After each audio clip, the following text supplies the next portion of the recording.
कि छोड़ सतगुरु रामपाल जी परमेश्वर जी की जय हो।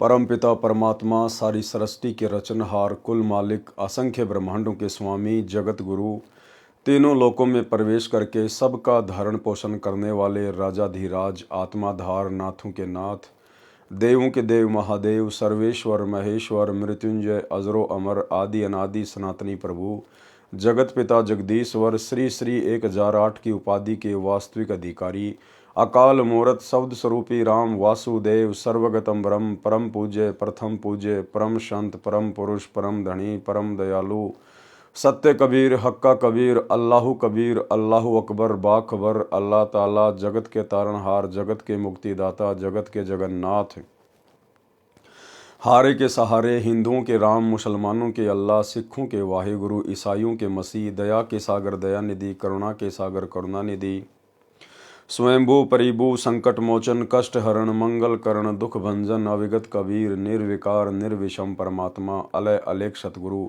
आदि अनादि सतगुरु, असली मर्यादा पुरुषोत्तम, असली राम, असली कृष्ण, असली घनश्याम, असली मुरारी, राजाओं के राजा, महाराजाओं के महाराजा, शहंशाहों के शहंशाह, सम्राटों के सम्राट, भगवानों के भगवान, अल्लाहों के अल्लाह, प्रभुओं के प्रभु, मसीहाओं के मसीह, सच्चे वाहिगुरु, बाबाओं के बाबा, पीरों के पीर, सेठों के सेठ, जगत सेठ, सावड़सा सेठ, सर्वगुण संपन्न, अनंत कोटि कलाओं के स्वामी, अनंत कोटि ब्रह्मांडों के नायक, योगियों में महायोगी, ध्यानियों में महाध्यानी, सिद्धों में परम सिद्ध, ज्ञानियों में तत्व ज्ञानी, ब्रह्म ज्ञानी, महाज्ञानी, परम ज्ञानी, सर्वश्रेष्ठ ज्ञानी, विज्ञानी, युवा कबीर, समरथ कबीर, असमवात, अमित ओजा, सच्चे रहनुमा, करीम अल्लाह, सुभान अल्लाह, दुनिया के अंतिम पैगंबर, 8 सितंबर 1951 से गांव धनाना, जिला सोनीपत, हरियाणा, भारतवर्ष की पावन भूमि पे प्रकट रियल कल की भगवान श्री नारायण साकार हरि, श्री बाबा साहिब शब्द स्वरूपी राम, संत श्रोमणी सतगुरु रामपाल जी परमेश्वर जी के चरण कमल में साध संगति से जुड़े हुए देश विदेश से हम सभी सत्सेवक भाई बहनों का अनंत कोटि दंडवत प्रणाम। सत्साई भाई और बहनों, दया पूज्य गुरुदेव भगवान की, सतगुरु रामपाल जी परमेश्वर जी की, जिनके शुभ आशीर्वाद से, विशेष वीआईपी आशीर्वाद से आप और हम सभी साध संगति से जुड़े हुए सत्सेवक भाई बहन गुरुदेव भगवान के तत्व ज्ञान को आधार बनाकर उन्हीं के आशीर्वाद से दृढ़ता के साथ भक्ति मार्ग पर अपनी आत्मा के कल्याणार्थ हेतु निरंतर आगे बढ़ रहे हैं। भाई और बहनों, साध संगतियों के माध्यम से आप और हमें जो गूढ़ जानकारियां भक्ति मार्ग के विषय में प्राप्त हो रही हैं, ये गुरुदेव भगवान की आप और हमारे ऊपर एक विशेष असीम रजा है। इस रजा को, ज्ञान को आधार बनाकर साध संगति से जुड़े रहकर गुरु को परमेश्वर मानकर हम इसी प्रकार से बना कर रखें। तो भाई और बहनों, कबीर सागर के सरलार्थ के ऊपर वीडियो बनाने की श्रृंखला जारी है।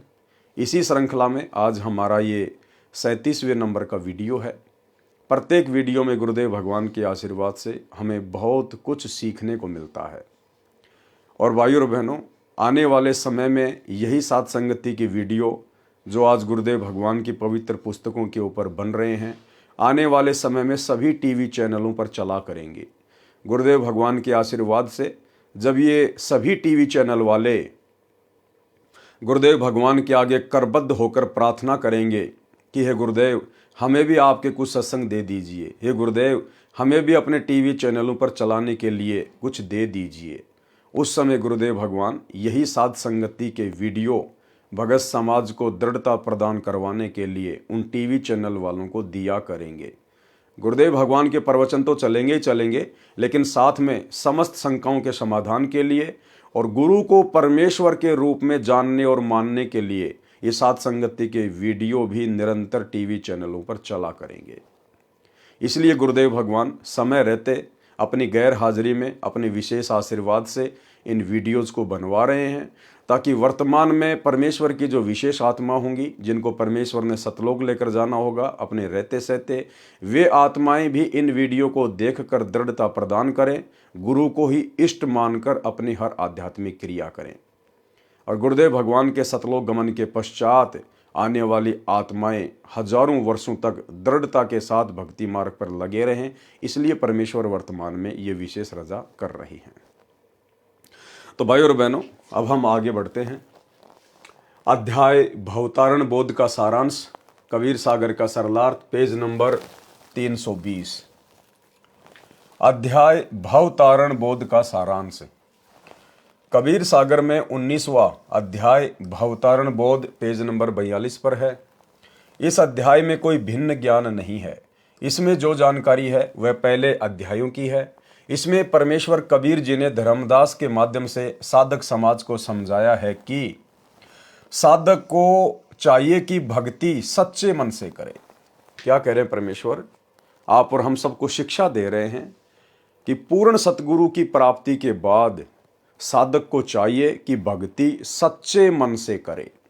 सच्चे मन से भक्ति करने का मतलब है अपने मन में, अपनी नीयत में किसी भी प्रकार का कोई खोट ना रखे। किसी भी प्रकार का अपनी नीयत में किसी भी भाई बहन के प्रति कोई खोट ना रखे। अपने मन को भटकने ना दे, ना विषय वासनाओं में, ना किसी लोभ और लालच में, ना किसी स्वार्थ में। उसको कहते हैं भक्ति सच्चे मन से करे। इसको भाव भक्ति कहा है। संत यानी अच्छी आत्माओं का सत्कार करे, भोजन पानी श्रद्धा से कराए। लेकिन भाइयों और बहनों, इनमें तो कोई भी काम इन सतलोक आश्रमों में सही प्रकार से हो ही नहीं रहा है।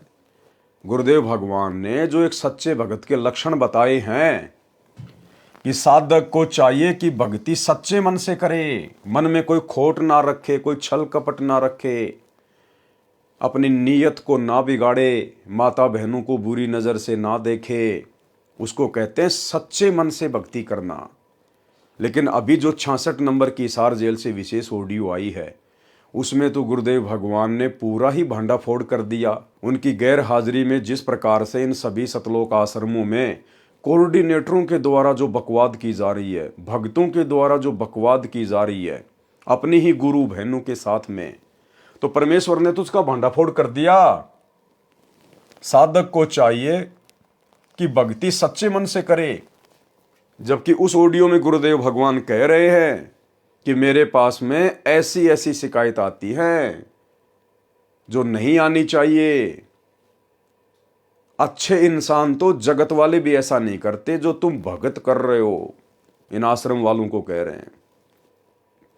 और फिर गुरुदेव कह रहे हैं कि मेरे पास ऐसी ऐसी शिकायत आती हैं।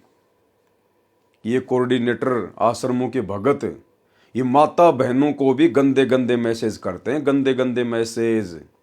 और ऐसे दुष्ट व्यक्ति ना तो कोऑर्डिनेटर कहलाने के अधिकारी और ना भगत कहलाने के अधिकारी। फिर आगे क्या कह रहे परमात्मा? संत यानी अच्छी आत्माओं का सत्कार करें। अच्छी आत्माओं का सत्कार करें। अच्छी आत्मा कौन होती हैं? जो पूर्ण संत से उपदेश ले लेती हैं, उनको अच्छी आत्मा कहा जाता है। आत्मा तो संसार में सभी परमात्मा की है। जो लोग आन उपासना कर रहे हैं वो भी परमात्मा की आत्मा है। लेकिन अच्छी आत्मा किसे कहा है? जो सच्चे गुरु की शरण में आ जाए। तो गुरुदेव कह रहे हैं कि ऐसी आत्माओं के साथ में अच्छा व्यवहार करें, उनका सत्कार करें। लेकिन उसी 66 नंबर की ऑडियो में गुरुदेव भगवान कह रहे हैं कि ऐसी ऐसी शिकायत आई है कि ये कोऑर्डिनेटर भक्तों के साथ में धक्का मुक्की करते हैं, भक्तों को धमकाते हैं, उनको खुड़काते हैं। ऐसा उनको नहीं करना चाहिए। तो ये दोनों ही प्रकार की बातें गुरुदेव ने अपनी उस ऑडियो में कही है जो अभी आप सुनने वाले हो। यानी गुरुदेव भगवान तो कह रहे हैं कि साधक को चाहिए कि भक्ति सच्चे मन से करे, जबकि सतलोक आश्रमों में तो विषय वासनाओं की आग लगी हुई है। अरे कोऑर्डिनेटर जो संगत को हैंडल करते हैं, जब कोऑर्डिनेटर ही गुरु बहनों के साथ में गंदी हरकतें कर रहे हैं, बाकी संगत का क्या होगा? और खुद कोऑर्डिनेटर ही अच्छी आत्माओं के साथ में अच्छा व्यवहार नहीं कर रहे इन आश्रमों में भगत भाई बहनों के साथ में। गुरुदेव भगवान कह रहे हैं उनको धमकाते हैं, खुड़काते हैं, बहुत सारी शिकायतें आ रही है। ऐसा नहीं करना चाहिए उनको। ये परमात्मा के बच्चे हैं। तुम लोग मजदूर बन के सेवा करो। तुम कोऑर्डिनेटर बन गए तो कोई खुदा थोड़ी बन गए। सुनिए ऑडियो। विचार करना होगा कि हम कौन है, कहां से आए। आपस में खेचातानी रखते हो अभी भी भगत हो गए। अच्छे इंसान तो जगत वाले भी ना करते ऐसा जैसे भगत कर रहे हैं। अच्छे इंसान तो जगत वाले भी ना करते ऐसा जैसे भगत कर रहे हैं। अच्छे इंसान तो जगत वाले भी ना करते ऐसा जैसे भगत कर रहे हैं। किसी को छोटी सी सेवा दे देते, कोऑर्डिनेटर बना दिया, उन्होंने सोचा मैं खुदा बन गया। और इतना शिक्षा तो बने, मजदूर बनो सीखो, मजदूर। और कई देखा है कि कोऑर्डिनेटर या जिसकी जो भी व्यवस्था लगाई जाती है वो व्यवहार भी ठीक नहीं करते, धमकान लग जाते, फुरकान लग जाते। और कुछ ऐसी भी शिकायतें आई हैं जो बहन बेटियों के साथ गलत मैसेज भी डालते हैं। तो वो दुष्ट लोग ना तो कोऑर्डिनेटर के योग्य है ना वो भगत के योग्य। और कुछ ऐसी भी शिकायतें आई हैं जो बहन बेटियों के साथ गलत मैसेज भी डालते हैं। तो वो दुष्ट लोग ना तो कोऑर्डिनेटर के योग्य है ना वो भगत के योग्य। और कुछ ऐसी भी शिकायतें आई हैं जो बहन बेटियों के साथ गलत मैसेज भी डालते हैं। तो वो दुष्ट लोग ना तो कोऑर्डिनेटर के योग्य है ना वो भगत के योग्य। तो ऐसा तो संगत माई कुसंगत उपजेगी, और ऐसी कुसंगत होगी फिर हम रखेंगे नहीं उसको खेत में। किसान उस कुबाड़ को पाड़ कर खेत तो बाहर फेंक देता है, तो उसको आप मिशन से निकाल दिया जाया करेगा। सुधर जाओ, एक के नहीं सुनी जाया करती, दिशात्मक शिक्षा दी जाती है, अमल कर लो इन पे। कर्म बतेरे फोड़ लिए, इस ज्ञान का असर क्या हुआ? थोड़ा सा सुख होते हो फिर पक्के एजेंट काल के बन जाते हैं, बकवाद वही करनी, भगवान से दूर हो जाना। थोड़ा सा सुख होते हो फिर पक्के एजेंट काल के बन जाते हैं, बकवाद वही करनी, भगवान से दूर हो जाना। थोड़ा सा सुख होते हो फिर पक्के एजेंट काल के बन जाते हैं, बकवाद वही करनी, भगवान से दूर हो जाना। तो भाई और बहनों, आप और हम भाई बहनों ने इस भक्ति मार्ग पर शिक्षा लेकर चलनी है। शिक्षा, सबसे पहली बात तो हमारे गुरुदेव भगवान अपने कर कमल से लिख रहे हैं, आप और हमें उपदेश दे रहे हैं, शिक्षा दे रहे हैं, नसीहत दे रहे हैं। दूसरी बात, हमने अपने गुरु भाई बहनों से भी शिक्षा लेनी है जो सतलोक आश्रमों से जुड़े हुए हैं। इन कोऑर्डिनेटरों से शिक्षा लेनी है, आश्रमों में आने वाली संगत से शिक्षा लेनी है कि हमने इन लोगों के जैसा व्यवहार भक्ति मार्ग पर नहीं करना चाहिए। अन्यथा गुरुदेव इनकी इन्हीं हरकतों से दुखी है, परेशान है। इनकी इन्हीं हरकतों से दुखी होकर तो गुरुदेव सार्वजनिक तौर पर सत्संग में ये बातें कह रहे हैं। इसका मतलब इस प्रकार की गंदी हरकतें करने से गुरुदेव भगवान भगत से नाराज होते हैं, रुष्ट होते हैं। और अगर गुरु नाराज हो गया तो फिर हमारे पास में बच क्या जाएगा। तो हम भाई बहनों ने, जो गुरुदेव ने विशेष रजा बख्शी है, हमें साध संगति से जोड़ा है, हम भाई बहनों ने तो अपनी गुरु बहन हो या चाहे जगत की कोई बहन हो, हमने तो सबको परमेश्वर की आत्मा जानकर, गुरुदेव भगवान के बच्चे जानकर और अपनी बहन बेटी जैसा व्यवहार करना है। हमने तो गुरुदेव की वाणी पर चलना है कि पर नारी को देखिए बहन बेटी के भाव, कहे कबीर काम नाश का यही सहज उपाय। जबकि इन सतलोक आश्रमों में तो अपनी खुद की गुरु बहनों के साथ में भी गंदे गंदे व्यवहार। अब ऐसे तो वो गुरु बहनें और ऐसे ही वो कोऑर्डिनेटर और ऐसे ही वो गुरु भाई। तो भाई और बहनों, आप और हमने शिक्षा लेकर चलनी है। और ये कोऑर्डिनेटर और इन आश्रमों से जुड़े हुए भगत ये क्यों इस प्रकार की गंदी हरकतें अपनी गुरु बहनों के साथ करते हैं, आगे आपको दिखाएंगे। साधक को चाहिए कि भक्ति सच्चे मन से करें, इसको भाव भक्ति कहा है। संत यानी अच्छी आत्माओं का सत्कार करें, भोजन पानी श्रद्धा से कराएं। जो योगी हैं यानी हठ योग करते हैं, योग आसन तक ही सीमित हैं, सार शब्द सतगुरु से मिला नहीं है, वे कभी भव से यानी संसार से पार नहीं हो सकते। और साथ में भाई और बहनों, पूर्ण तत्वदर्शी संत की शरण में आने के बाद भक्तों ने ये मेडिटेशन भी नहीं करना है, ये योग भी नहीं करना है। कौन सा योग? जैसे बाबा रामदेव करता है, बाबा रामदेव लोगों को करवाता है बीमारियां ठीक करवाने के लिए। आप और हम भगत भाई बहनों ने सतगुरु रामपाल जी परमेश्वर जी की शरण में आने के बाद हमने ये योग भी नहीं करना है, हमने ये मेडिटेशन भी नहीं करना है, अन्यथा अब ये मनमाने आचरण में आएगा। विचार करने की बात है, जब हमारे गुरुदेव भगवान ने हमारे को कोई भी गेम खेलने से मना कर दिया है, वॉलीबॉल, फुटबॉल, बास्केटबॉल, बैडमिंटन, दौड़ वगैरह करना, जिम वगैरह में जाना, जिम्नास्टिक करना, कबड्डी वगैरह खेलना। गुरुदेव ने हमें किसी भी गेम को खेलने से मना किया है, क्योंकि उसके खेलने से हमारी सांसें बर्बाद होती है, हमारा समय बर्बाद होता है। इसलिए हमने ना तो कोई गेम खेलना है और ना हम भगत भाई बहनों ने भूलकर भी कोई योगा करना है, ना कोई मेडिटेशन करना है, ना योगा की कोई क्लासेस वगैरह ज्वाइन करनी है। मैं सोशल मीडिया पर देख रहा था, इंस्टाग्राम पर, सतलोक आश्रम मैनेजमेंट हरियाणा से जुड़ी हुई एक बहन, यानी सतगुरु रामपाल जी की शिष्या, उसकी आईडी है ई चौरसिया। तो मैंने देखा तो मुझे बड़ा झटका सा लगा। और सोशल मीडिया पर सतगुरु रामपाल जी की शिष्या कहलाने वाली उस लड़की की अभद्र फोटोएं देखकर जो योग करती है, लोगों को योग सिखाती है, मेरे को बिल्कुल भी अच्छा नहीं लगा। बड़ी शर्मिंदगी महसूस हुई। और दास ने विचार किया कि इस प्रकार की अभद्र फोटोएं तो जगत वाली बहन बेटियां भी सोशल मीडिया पर नहीं डालती हैं, जो अच्छे घर से ताल्लुक रखती हैं। और संत रामपाल जी की शिष्या होके एक लड़की योग कर रही है, खुले में कर रही है, पार्क में कर रही है, और अभद्र तरीके से वो फोटोएं फिर सोशल मीडिया पर वायरल कर रही है। हम समाज को क्या संदेशा दे रहे हैं? हम क्या संदेशा दे रहे हैं समाज को कि सतगुरु रामपाल जी से हमने क्या सीखा है? तो ये योग वगैरह भी सतगुरु रामपाल जी परमेश्वर जी की भक्ति प्राप्त होने के बाद में ये जो है बिल्कुल भी हमने त्यागना पड़ेगा। हमने एक नेक भगत बनकर भक्ति करनी पड़ेगी। हम किस लिए योग कर रहे हैं? क्या जरूरत है हमें योग करने की? अगर हम सतगुरु की भक्ति मर्यादा में रह के कर लेंगे तो क्या परमेश्वर हमारे शरीर में किसी प्रकार की कोई तकलीफ आने देंगे? और यदि तकलीफ आ भी गई तो तकलीफ को दूर कौन करेगा? वो योग दूर करेगा या फिर हॉस्पिटल दूर करेगा? और अगर ऐसी कोई तकलीफ आ भी गई तो आप सतलोक आश्रम वाले भाई बहनों को तो दुखी होने की जरूरत है ही नहीं।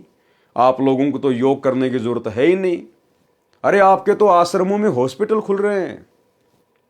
धनाना आश्रम में 10 एकड़ जमीन में हॉस्पिटल खुल रहा है। अगर आप लोग बीमार हो भी जाओ, कोई समस्या आ भी जाए, तो आप लोगों के तो आश्रम में 10 एकड़ जमीन में बहुत बड़ा हॉस्पिटल खुलने जा रहा है। आप तो वहां जाके एडमिट हो जाओ, आपका तो फ्री में इलाज होगा, क्योंकि आपसे तो कोई पैसा लिया नहीं जाएगा। तो आप लोगों को भला योग करने की जरूरत क्या है? तो भाई और बहनों, हमने शिक्षा लेनी है। दास आपको ये फोटो दिखा रहा है, ये है वो बहन जिसकी फेसबुक आईडी है ई चौरसिया। ई चौरसिया के नाम से इस बहन की फेसबुक आईडी है। और ये गरीबदास जी की फोटो है, पीछे सतगुरु रामपाल जी की फोटो है, ये स्वामी रामदेवानंद जी महाराज जी की फोटो है। और ये बहन सतलोक आश्रमों में जब समागम होते हैं, कबीर प्रकट दिवस, अवतरण दिवस, गरीबदास जी का बोध दिवस, दिव्य धर्म यज्ञ दिवस, उस समय ये बहन पाठ करती है। पाठ, ये पाठ पर बैठती है। ये बहन आपके सामने है, इसकी फोटो, ये पाठ कर रही है, इस पवित्र सदग्रंथ का पाठ कर रही है। और ऐसे पवित्र सदग्रंथ का पाठ करने वाला कितना पाक और पवित्र होना चाहिए। तो आप इस बहन को आश्रम में देखिए किस प्रकार से बैठी हुई है, बहुत ही सभ्य तरीके से। आश्रम में जाते हैं तो हम लोग भगत बन जाते हैं कि हमारे से बढ़कर कोई दास या दासी होगा ही नहीं, हमारे से बढ़कर सभ्य और शालीन कोई होगा ही नहीं।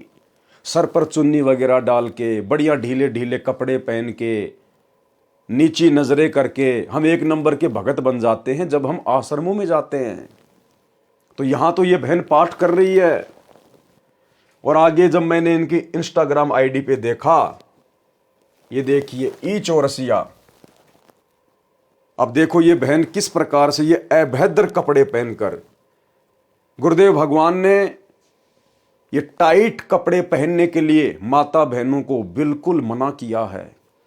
भगत भाई बहनों को भी टाइट कपड़े पहनने के लिए सबको मना किया है।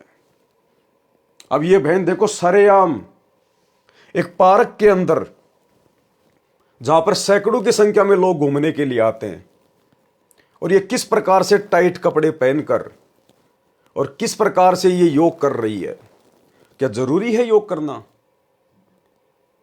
आप भक्ति मार्ग में हो, आप किसी बॉलीवुड की लाइन में नहीं हो, आप किसी फिल्म इंडस्ट्री से जुड़े हुए नहीं हो। समाज में कोई भी व्यक्ति इस बहन को देखेगा तो किस प्रकार से उसके मन में उल्टे उल्टे ख्याल आएंगे। हम क्यों किसी की नीयत को बिगड़ने का मौका दें? हम क्यों किसी के मन में हमारे प्रति उल्टे उल्टे गंदे गंदे विचार लाने का मौका दें? इसीलिए गुरुदेव भगवान ने हमें मना किया है कि जो सत्संगी माता बहनें हैं उन्होंने तो बाजू तक के ब्लाउज या अन्य कोई वस्त्र भी नहीं पहनने। अगर कोई ब्लाउज वगैरह पहनती है या जैसा भी है तो बिल्कुल कोहनी से नीचे तक की उनकी बाजू होनी चाहिए। माता बहनें कोई भी अगर ऊपर कपड़ा पहनती हैं तो उसकी जो बाजुएं हैं वो आपकी जो है वो कोहनी से नीचे तक होनी चाहिए और ढीली ढाली होनी चाहिए। और ये टाइटी वगैरह पहनना, जींस वगैरह पहनना, टाइट कपड़े पहनना गुरुदेव ने माता बहनों को बिल्कुल भी अलाउ नहीं किया है। इसी प्रकार भगत भाइयों को जींस वगैरह पहनना, टाइट कपड़े पहनना बिल्कुल भी अलाउ नहीं है। और ये बहन देखो किस प्रकार से टाइट कपड़े पहनकर, जैसे बॉलीवुड की जो ये एक्ट्रेस होती हैं, ये फिल्मों में टीवी सीरियल में जो लड़कियां काम करती हैं, जो अपना अंग प्रदर्शन करती हैं डायरेक्टर को लुभाने के लिए और अधिक काम प्राप्त करने के लिए, फिल्में प्राप्त करने के लिए, और सरेआम सतगुरु रामपाल जी की शिष्या होकर ये बहन एक पार्क में सार्वजनिक तौर पर किस प्रकार से अपना प्रदर्शन कर रही है। इसको तो बहुत अच्छा लग रहा होगा कि मैं एक योग टीचर हूं, मैं लोगों को योगा सिखाती हूं। अरे हमें गुरुदेव ने भक्ति सिखाई है। हमें गुरुदेव ने जो भक्ति सिखाई है हमने उसको मर्यादा में रह के करना है। ये अभद्र हरकतों में आता है, ये गंदी हरकतों में आता है। संत रामपाल जी की शिष्या होने के बावजूद आम सांसारिक माता बहनें जो गुरुदेव के ज्ञान से अपरिचित हैं वो जो मर्जी करें, हमें उनसे कोई लेना देना नहीं है। लेकिन जब हमारी खुद की माता बहनें इस प्रकार की हरकतें करती हुई नजर आती हैं और फिर सोशल मीडिया पर उन फोटो को वायरल करती है तो भाई हमारा सर शर्म के मारे नीचे झुक जाता है। तो हम जो साथ संगति से जुड़े हुए भाई बहन है ना, आप और हमने भूलकर भी ये योग वगैरह नहीं करने हैं। हमने अपने गुरुदेव की भक्ति पर विश्वास करना है। परमेश्वर हमें ऐसी कोई बीमारी लगने नहीं देंगे, हमें ऐसी कोई तकलीफ परमात्मा आने नहीं देगा यदि मर्यादा में रह के भक्ति करेंगे तो ये देखिए किस प्रकार की बेहुदी और घटिया हरकतें संत रामपाल जी की शिष्या होने के बाद क्या ज्ञान समझा इन्होंने। ये देखिए ई चौरसिया, ये इनकी दूसरी फोटो है। अब देखो भाई और बहनों, अब इस बहन के आगे पीछे से सैकड़ों लोग पार्क में घूमते हैं, आते हैं, कोई देख रहा है, कोई क्या बोल रहा होगा, कोई क्या कर रहा होगा। ये सार्वजनिक तौर पर इस प्रकार की हरकतें करना क्या जरूरी है? क्या शोभा देता है? अरे अगर योग भी आपको करना है, यदि आपको अपने गुरुदेव की आज्ञा का पालन नहीं करना है, आपने यदि भक्ति मर्यादा में रह के नहीं करनी है, आपको यदि विश्वास नहीं है भक्ति पर, तो अपने घर पर एक बंद कमरे में कर लीजिए जो भी आपने करना है। ये संत रामपाल जी के भगत बनकर फिर इस प्रकार की बेहुदा हरकतें, बेहुदा इस प्रकार की एक्टिंग, ये सार्वजनिक तौर पर गार्डन में जाकर, पार्कों में जाकर क्यों करते हो आप लोग? क्यों अपने गुरुदेव भगवान को शर्मिंदा करते हो? तो ये माता बहनों को शोभा नहीं देता है, बिल्कुल शोभा नहीं देता माता बहनों को। ये आने वाले समय में आप और हम सब ने एक शिक्षा लेनी है। आने वाले समय में भगत भाई बहनों ने शिक्षा लेनी है। हमने इस प्रकार की बेहुदा हरकतें बिल्कुल भी नहीं करनी है। ये योगा फोगा वगैरह हमने कुछ नहीं करने हैं। ये एक फोटो और है इस बहन की। बताओ, आप लोगों को दिखाते हुए भी मुझे शर्म आ रही है। आप लोगों को दिखाते हुए भी मुझे शर्म आ रही है किस प्रकार से अपने पैरों को कर रखा है। टाइट कपड़ा पहन के, टाइटी पहन के किस प्रकार से अपने दोनों पैरों को फैला रखा है और फिर सोशल मीडिया पर डाली जा रही है। अब लोग इन फोटो को देखेंगे तो वो लोग किस भाव से देखेंगे? उनके मन में गंदे विचार आएंगे या फिर अच्छे विचार उत्पन्न होंगे? अब बताओ फिर उन कोऑर्डिनेटरों का क्या दोष? सतलोक आश्रमों के कोऑर्डिनेटरों का क्या दोष? उन भक्तों का क्या दोष जिनके विषय में गुरुदेव कह रहे हैं कि अपनी गुरु बहनों को गंदे गंदे मैसेज भेजते हैं? जब हमारी गुरु बहनें इस प्रकार की गंदी गंदी हरकतें करेंगी, इस प्रकार के ये गंदे गंदे पोज अपने मोबाइल से फोटो खींच के सोशल मीडिया पे डालेंगी, तो भगत भाई क्या करेंगे फिर? ये कामदेव तो इन आश्रमों में बैठा ही है, फिर और क्या करेगा बताइए? इसलिए गुरुदेव भगवान ने दुखी होकर सार्वजनिक तौर पर हिसार जेल से आने वाली ऑडियो नंबर 66 में इन सब बातों का जिक्र करना पड़ा कि अभी तो तुम भक्ति के निकट भी नहीं हो, अभी तो भक्ति के निकट भी नहीं हो, और अच्छे इंसान तो जगत वाले भी ऐसा नहीं करते जैसा तुम भगत कर रहे हो। एक अच्छे घराने की, इज्जतदार घराने की माता बहनें भी आपको इस प्रकार से ऐसे पोज में अपनी फोटोएं सार्वजनिक तौर पर सोशल मीडिया पर डालती हुई नजर नहीं आएंगी जो सतगुरु रामपाल जी की शिष्याएं कर रही हैं। क्या हासिल करना चाहती हैं ये माता बहनें? पब्लिसिटी की भूख है क्या? बॉलीवुड की कोई हीरोइन बनना है क्या? भाई और बहनों, साध संगति से जो माता बहनें जुड़ी हुई हैं, उन माता बहनों को यदि कोई 100 करोड़ रुपए का भी ऑफर करे ना, 100 करोड़ रुपए का ऑफर, कि आपको 100 करोड़ रुपए दिए जाएंगे, या आपको भारत देश का प्रधानमंत्री बना दिया जाएगा, आपको इंद्र का राज्य दे दिया जाएगा, आपको 21 ब्रह्मांड का स्वामी बना दिया जाएगा, आप साथ संगति से जुड़ी हुई माता बहनें हमें एक पोज ऐसा दे दो, एक। वो माता बहनें क्या करेंगे पता है? थू, उसी समय 5 बार थूकेंगी और बोलेंगे भैया पानी पीना तो पी लीजिए, भंडारा करना तो कर लीजिए, अन्यथा यहां से चलते बनिए।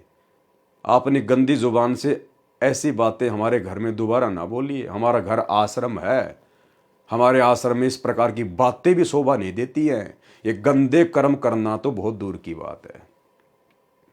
तो भाई और बहनों, ये विचारणीय विषय है, विचारणीय विषय। इसलिए सतगुरु रामपाल जी भगवान हिसार जेल से आने वाली ऑडियो में दुखी मन से, दुखी आवाज में, रोते हुए सत्संग कर रहे हैं कि मैं रोवत हूं सृष्टि को, ये सृष्टि रोवे मोहे, और गरीब दास इस वियोग को समझ न सकता कोई। कि सतगुरु हमें क्या बनाने आए हैं, हमें क्या अनमोल वस्तु प्राप्त हो गई है, सतगुरु ने हमें क्या कीमती वस्तु दे दी है, हमारा टारगेट क्या होना चाहिए? ये पब्लिसिटी प्राप्त करना, या फिर योग टीचर बनकर दुनिया भर के अवार्ड जीतने हैं, या फिर ये फिगर वगैरह मेंटेन रखना है, अपने शरीर को मेंटेन रखना? कितने दिन मेंटेन रखोगे? इस हार्ड मास के ढांचे को कितने दिन मेंटेन रखोगे? वो बॉलीवुड की वो पुरानी पुरानी हीरोइन जो अपने जमाने में, अपने टाइम में अपने फिगर को मेंटेन रखा करती थी, आज उनके फिगर को देखते ही उल्टी आती है, उल्टी। तो भाई और बहनों, चाहे सतगुरु रामपाल जी की कोई शिष्या हो, चाहे कोई शिष्य हो, अगर हम लोग भगत बनने के लिए निकले हैं तो भाई भगत बन के दिखाओ अपने गुरुदेव को भगत। तो हम सत्सेवक भाई बहनों ने सतलोक आश्रमों से जुड़ी हुई हमारी गुरु बहनों से, हमारी माताओं से हमने शिक्षा लेनी है। हमने ये भद्दी हरकतें नहीं करनी है सार्वजनिक तौर पर या अपने घर पर, कैसे भी। हमने तो सोचना भी नहीं है। हमारे गुरुदेव भगवान अंतर्यामी है। बकवाद चाहे आप अपने घर में बैठकर कर लो या चाहे किसी गार्डन में बैठ के कर लो, गुरुदेव भगवान अंतर्यामी है, उनसे कुछ भी नहीं छुपा हुआ है। तो हम भाई बहनों ने सावधान रहना है, ये गलतियां हमने बिल्कुल भी नहीं करनी है। इसीलिए तो इन आश्रमों से जुड़े हुए भगत और कोऑर्डिनेटर ऐसी ऐसी गंदी हरकतें देखकर, ऐसे ऐसे अश्लील पोज देखकर, ये फोटोएं देखकर फिर इनका मन करता है उनके साथ में प्रेम प्रसंग की बातें करने के लिए, उनको अपनी तरफ लुभाने के लिए, क्योंकि भगत के तो कोई लक्षण इनमें दिखाई दे नहीं रहे। तो बताओ फिर कोऑर्डिनेटर कहां से भगत बन जाएंगे? वो कहां से राजा हरिश्चंद्र बन जाएंगे, जब हमारी खुद की गुरु बहनें ही मलाइका अरोड़ा बन के घूम रही हैं। भाई और बहनों, विचारणीय विषय है, विचारणीय विषय। बुद्धि बिल्कुल ऑफ कर रखी है काल भगवान ने सतलोक आश्रमों से जुड़े हुए भाई बहनों की। तो ये हम आप और हम सभी सच्चे भाई बहनों ने ध्यान रखना है। जो योगी हैं यानी हठ योग करते हैं, योग आसन तक ही सीमित हैं, सार शब्द सतगुरु से मिला नहीं, वे कभी भव से यानी संसार से पार नहीं हो सकते। जो दान करते हैं और सतगुरु से सच्चा भक्ति मंत्र प्राप्त नहीं है तो उनका मोक्ष नहीं है, केवल दान का फल अगले जन्म में मिल जाएगा। आवश्यक नहीं है कि वह फल मनुष्य जन्म में ही मिलेगा, वह फल कुत्ते घोड़े गाय भैंस आदि के जन्म में भी मिलेगा।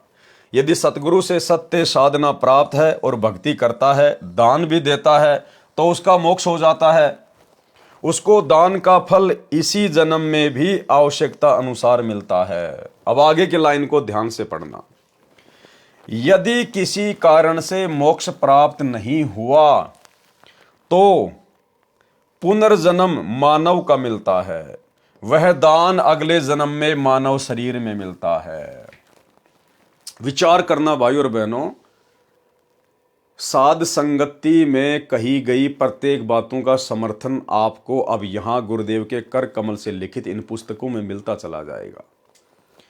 दास आप सभी भाई बहनों को बार बार कहता है और जोर देकर कहता है कि भाई और बहनों, अब हमने गलतियां करने से बचना चाहिए, बल्कि हमने गलतियां करने की सोचनी भी नहीं चाहिए। जब तक सतगुरु रामपाल जी परमेश्वर जी के चरण कमल इस धरती पर हैं, तब तक ही मोक्ष के दरवाजे खुले हुए हैं। जिस दिन ये सतगुरु अपनी लीला समेट कर और इस पृथ्वी लोक से संत रूप में जो आए हुए हैं, सतगुरु रूप में जो आए हुए हैं, जिस दिन ये गवन कर गए, उसके बाद मोक्ष की उम्मीद मत करना। इसलिए परमात्मा कहते कि ये थोड़ा सा समय मिला है तुम्हें, थोड़ा सा समय, ये प्राइम टाइम। अब क्या कह रहे हैं परमात्मा? यदि किसी कारण से मोक्ष प्राप्त नहीं हुआ, भाई क्यों नहीं होगा मोक्ष प्राप्त?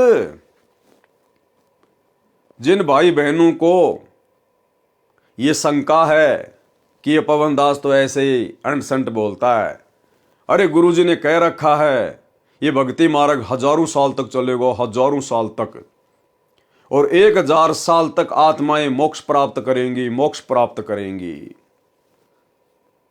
अगर ऐसा होता, मार्ग तो हजारों साल चलेगा,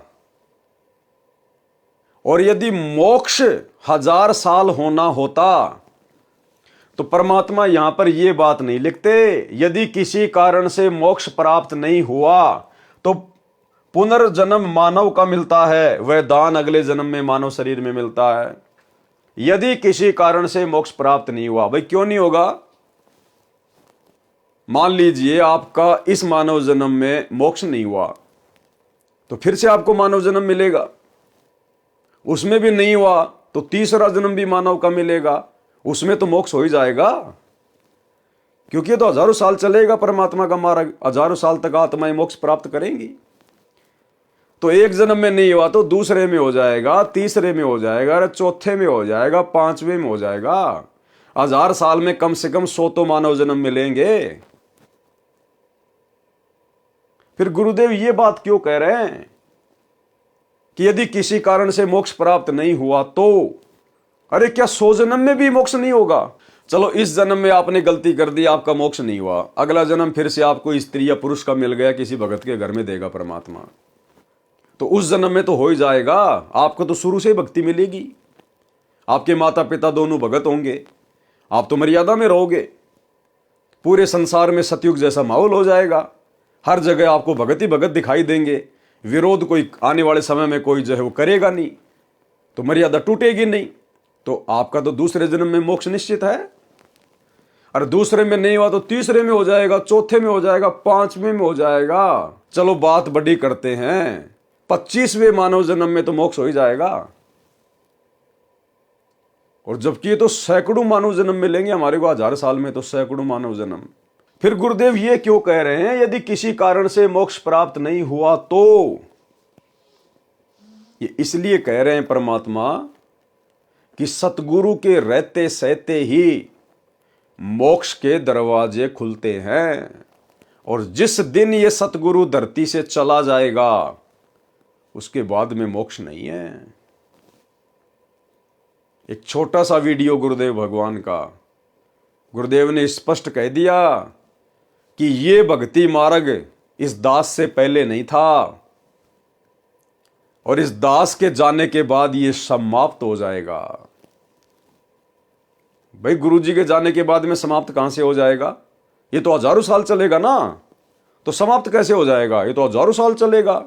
फिर क्यों कह रहे हैं गुरुदेव कि इस दास के जाने के बाद समाप्त हो जाएगा और इस दास से पहले ये भक्ति मार्ग नहीं था और इस दास के जाने के बाद ये भक्ति मार्ग समाप्त हो जाएगा, यानी मोक्ष के दरवाजे बंद हो जाएंगे। जब तक धरती पर सतगुरु है तब तक ही आप जी मोक्ष प्राप्त कर सकते हैं। सतगुरु के जाने के बाद मोक्ष प्राप्ति की उम्मीद मत करना। फिर कोई यहां मर्यादा में रहने वाला नहीं है, फिर किसी को सतगुरु का कोई भय नहीं होगा। आज मात्र 10 साल के लिए सतगुरु जेल में जाके बैठे, मात्र 10 साल के लिए 20 साल तक ज्ञान दिया और परीक्षा लेने के लिए मात्र 10 साल से जेल में बैठे हैं। ना जाने कितनी सैकड़ों मर्यादा तोड़ दी गई है, बड़ी बड़ी गलतियां कर दी गई है बड़े बड़े भक्तों के द्वारा। स्टेडियम बनाना, हॉस्पिटल बनाना, गुंडों का समर्थन करना, 5-5 लाख रुपया राजपूत करनी सेना को चंदे के रूप में देना, आरक्षणों में भक्तों को बैठाना, बिरानी आग में झोंक देना, करोड़ों रुपया चंदे के रूप में जाट आरक्षण में देना, लोगों के लिए बसें चलाना, एम्बुलेंस चलाना, भक्तों से रोड़े ठीक करवाना, आश्रमों में देह दान करवाना, रक्तदान करवाना, दोगली राजनीति करना, कभी कांग्रेस की गोद में बैठना, कभी बीजेपी की गोद में बैठना, हिंदू मुसलमानों के बीच में नफरत पैदा करने के लिए बजरंग दल वालों की गोद में जाके बैठ जाना, बांग्लादेश के मुसलमानों के खिलाफ। दुनिया भर के कुकर्म, दुनिया भर के उल्टे काम सतगुरु के धरती पर रहते सहते, तो सतगुरु के सतलोक जाने के बाद क्या होगा? किसी को कोई डर ही नहीं होगा, किसी को कोई भय नहीं होगा। इसलिए तो गुरुदेव कहते हैं यदि मेरे रहते सहते पार नहीं हुए तो आगे कैसे पार हो जाओगे? ये शब्द है सतगुरु के, शब्द सैन सतगुरु की पहचान है, पावे अटल सुहाग रे। कि यदि मेरे रहते सहते पार नहीं हुए तो आगे कौन से पार हो जाओगे? फिर तो तुम्हारे ऊपर कोई अंकुश ही नहीं रहेगा, तुम्हारे को कोई डर ही नहीं रहेगा। सुनिए सत्संग। मात पिता मिल जावेंगे, मात पिता मिल जावेंगे, 1,84 माही, ये सतगुरु सेवा और ये भक्ति भाई फेर मिलन की नाही। इससे पहले नहीं थी यह भक्ति और इस दास के बाद यह भक्ति समाप्त हो जाएगी। अब तो चलेगी कुछ वर्षों तक। इससे पहले नहीं थी यह भक्ति और इस दास के बाद यह भक्ति समाप्त हो जाएगी। अब तो चलेगी कुछ वर्षों तक। इससे पहले नहीं थी यह भक्ति और इस दास के बाद यह भक्ति समाप्त हो जाएगी। अब तो चलेगी कुछ वर्षों तक। फिर कलयुग तो बहुत लंबा चौड़ा विशेष है, उसमें यह नहीं रहेगी लास्ट में। तो आ गई होगी आपकी बात समझ में क्यों सतगुरु इतना जोर लगाकर कह रहा है कि अगर तुम अब भी पार नहीं होगे मेरे रहते सहते तो मेरे जाने के बाद में कौन से पार हो जाओगे।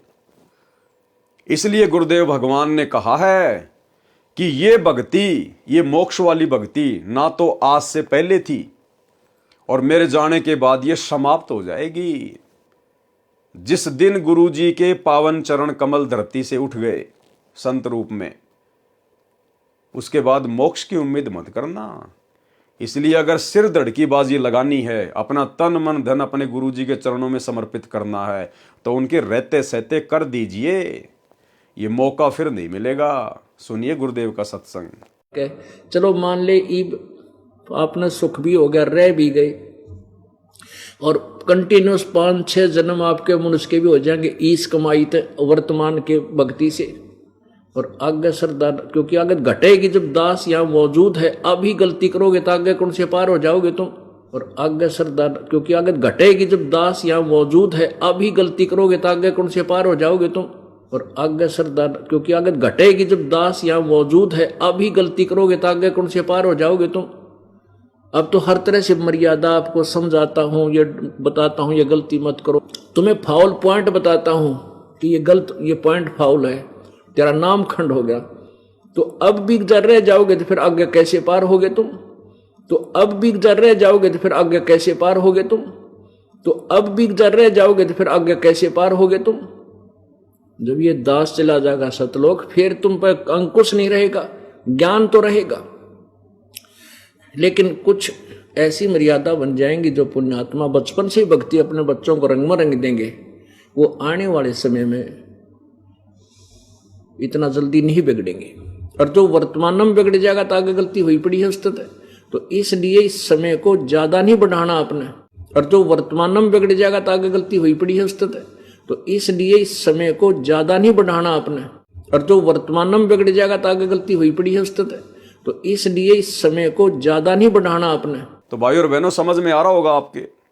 इसलिए यहां परमात्मा कह रहे हैं कि ये ना सोचना कि हजारों साल ये मार्ग चलेगा तो हजारों साल तक तुम पार भी होते जाओगे।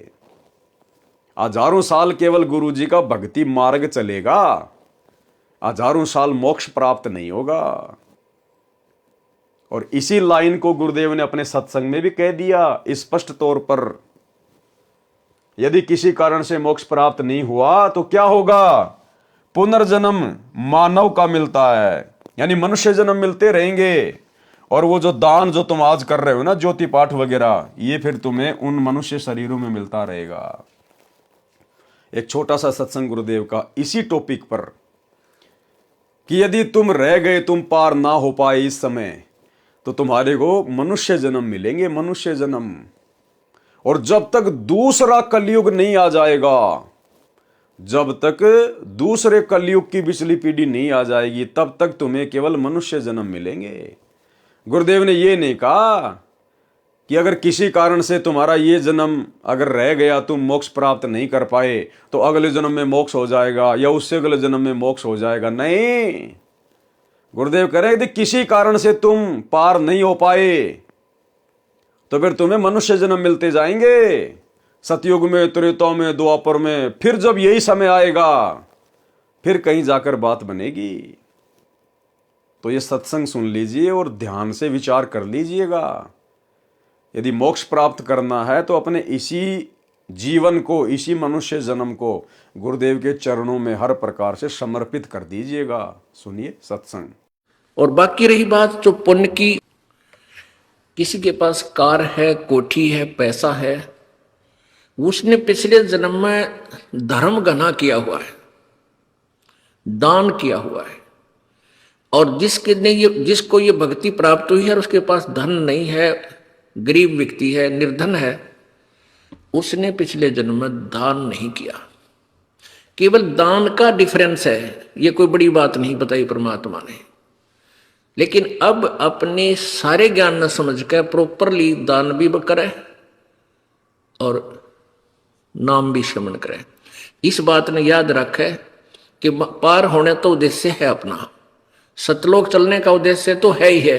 किसी कारण से पैर फिसल भी जावे और ना जाने पाओगे तो कम से कम नेक्स्ट जन्म हो भी गया आपके, जब तक ये फिर सतयुग कलयुग आएगा, तब तक कम से कम रोटी की समस्या तो हल हो ही पाओगे आप। इस दृष्टिकोण से भी आपने दान करना चाहिए। किसी कारण से पैर फिसल भी जावे और ना जाने पाओगे तो कम से कम नेक्स्ट जन्म हो भी गया आपके, जब तक ये फिर सतयुग कलयुग आएगा, तब तक कम से कम रोटी की समस्या तो हल हो ही पाओगे आप। इस दृष्टिकोण से भी आपने दान करना चाहिए। तो भाई और बहनों, सत्संग सुन के समझ में आ गया होगा आपके कि मोक्ष नहीं मिलेगा। अगर गुरुदेव के रहते सहते पार नहीं हुए तो अगले जन्मों में फिर मोक्ष नहीं मिलेगा, फिर मनुष्य जन्म मिलेंगे और ये दान धर्म तुम्हें मिलता रहेगा। ये मोक्ष का नंबर तो फिर दोबारा से कलयुग की पिछली पीढ़ी में आएगा। इसलिए अगर बात समझ में आई है तो भाई साथ संगति से जुड़ जाओ। साथ संगति से जुड़ने की कोई फीस नहीं है, कोई पैसा नहीं है। यहाँ तुम्हारे से ज्योति पाठ का और दान का पैसा नहीं लिया जाता। ये साथ संगति में किसी के पीले पर्चे नहीं निकाले जाते। यहाँ तो ज्ञान आधार से चर्चा होती है, भक्ति होती है, भक्ति। तो भाई और बहनों, अब आप और हमारी आंखें खुल जानी चाहिए। हमारे पास में समय ज्यादा नहीं है। जिस दिन ये परमात्मा अपनी लीला समेट के यहां से चले जाएंगे, उसके बाद मोक्ष की उम्मीद मत करना। यदि किसी कारण से मोक्ष प्राप्त नहीं हुआ तो पुनर्जन्म मानव का मिलता है, वह दान अगले जन्म में मानव शरीर में मिलता है। तीर्थ के ऊपर जाकर स्नान करने का क्या लाभ हानि है वह बताया है। पाठक जन ध्यान दें कि कबीर सागर में काल प्रेरित कबीर पंथियों ने अपनी बुद्धि अनुसार वाणी मिलाई तथा काटी है। इस अध्याय में पेज 43 पर लिखी वाणियों का अर्थ है कि जो तीर्थ पर स्नान करने जाते हैं उनको सुंदर शरीर मिलता है। ये नकली कबीर पंथियों ने अपनी तरफ से लिखा है। तीर्थ पर जाने से कोई सुंदर शरीर नहीं मिलता, कोई धन की प्राप्ति नहीं होती। ये नकलियों ने काल प्रेरणा से जीव आत्माओं को भक्ति से भटकाने के लिए मिलावट की है। वो मिलावट बता रहे हैं गुरुदेव कि जो तीर्थ पर स्नान करने जाते हैं उनको सुंदर शरीर मिलता है, ऊंचे कुल में ब्राह्मण क्षत्रिय के घर में जन्म होता है। यह बिल्कुल गलत है। जैसा कि आप जी को पहले बताया है कि परमेश्वर कबीर जी ने अपनी महिमा का तथा भक्ति का यथार्थ ज्ञान संत गरीबदास जी गांव छुडानी जिला झज्जर हरियाणा प्रांत वाले को दिया है। उनका ज्ञान योग दिव्य दृष्टि खोल दी थी। तब संत गरीबदास जी ने यथार्थ ज्ञान लिखाया है। तीर्थ पर जाने वालों को क्या मिलता है। गरीब तीर्थ बाट चले जो प्राणी, सो तो जन्म जन्म उर्झाणी। वो तो जन्म जन्मांतरों तक इसी प्रकार से उलझ पुलझ रहेंगे, उनका मोक्ष नहीं हो पाएगा जो तीर्थों पर जाते हैं। क्यों? जहां तीर्थ पर कर है दानम, जो तीर्थों पर जाकर दान धर्म करते हैं, ता पर जीव मरत हैं अरबानम। अरबों जीवों की हत्या होती है वहां पर। आप जी सैकड़ों किलोमीटर जाते हो तीर्थों की यात्रा के लिए, कोई पैदल जाता है, कोई बस से, कोई ट्रेन से, कोई अपनी पर्सनल गाड़ी से। उस तीर्थ पर जाने का मान लीजिए एक फल मिलता है, और आपने उस तीर्थ पर जाते और आते समय कितने अरबों जीवों की हत्या कर दी आपने, अरबों जीवों की। और तीर्थ में नहाते समय कितने सूक्ष्म जीव आपने मार दिए वहां पर। तो कहते हैं वो तो जन्म जन्मांतरों तक उलझा रहेगा काल की भूल भुलैया में। गोते गोते पड़ी है भारम, गंगा जमुना गए केदारम। भावार्थ, जो श्रद्धालु तीर्थ स्थान के लिए जाता था वह पैदल जाता था। वर्तमान में गाड़ी से, मोटरसाइकिल से जाते हैं। रास्ते में जितने जीव यात्रा में मरते हैं वे तीर्थ यात्री के पाप कर्मों में लिखे जाते हैं। तीर्थ के अंदर जल में स्नान करने से कोई लाभ नहीं होता। यदि वहां दान करते हैं, वह दान कहीं कर लो, उसका फल अवश्य मिलता है, चाहे पशु पक्षी के जीवन में मिले। तीर्थ पर जाकर किए दान के साथ अरबों जीव मरने का पाप भी साथ लिपट गया। अब आप विचार करें कि तीर्थ स्नानार्थ जाने वालों को क्या लाभ या हानि होती है। गीता अध्याय 17 श्लोक 22 में कहा है कि कुपात्र को दिया दान लाभ के स्थान पर हानि करता है। कबीर परमेश्वर जी ने कहा है कि कबीर गुरु बिन माला फेरते, गुरु बिन देते दान, गुरु बिन दोनों निष्फल है, पूछो वेद पुराण। यानी दान केवल सुपात्र को दिया जाता है। ज्योति पाठ का पैसा केवल सुपात्र को दिया जाता है, और सुपात्र पूरी सृष्टि में केवल सतगुरु रामपाल जी हैं। इसके अलावा सब कुपात्र हैं, कुपात्र। और कुपात्र को दान धर्म का पैसा नहीं दिया जाता, ज्योति पाठ का पैसा नहीं दिया जाता है। और इन आश्रमों में जाकर आप भाई बहनों ने गुरुदेव के बेटा बेटियों को, इन कोऑर्डिनेटरों को, आश्रम संचालकों को, क्योंकि आपका दान बाद में इन्हीं के हाथों में तो जाता है, आप तो दान पेटी में डाल देते हो, लेकिन फिर वो पैसा जाता किसके हाथ में है? गुरुदेव के परिवार के हाथ में, कोऑर्डिनेटरों के हाथ में, आश्रम संचालकों के हाथ में। और आपके दान का फिर आप ही की आंखों के सामने सरेआम दुरुपयोग किया जा रहा है, क्योंकि ये कुपात्र है, ये काल प्रेरित हैं। काल इनसे आपके दान का दुरुपयोग ही करवाएगा। और आपका दान फिर कहां कहां लगाया जा रहा है?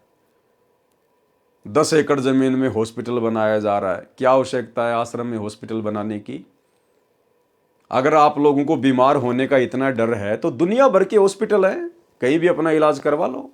आश्रम में हॉस्पिटल खोल के भक्तों का करोड़ों रुपया बर्बाद करवाने की क्या जरूरत है? मात्र धनाना गांव में अपना आश्रम चलाने के लिए कि गांव वाले हमारा विरोध ना करें, धनाना गांव के बच्चों के लिए 1 करोड़ रुपए की लागत का बैडमिंटन का स्टेडियम बना दिया गया, जबकि गुरुदेव तो ताश खेलने के लिए भी मना करते हैं, सहयोग के लिए भी मना करते हैं। आपकी आंखों के सामने ये कुपात्र आपके दान धर्म का, ज्योति पाठ के पैसों का नाजायज प्रयोग कर रहे हैं। गुंडों की सीबीआई जांच के लिए 5 लाख रुपए दे दिए गए राजपूत करणी सेना को राजस्थान के अजमेर की रैली में।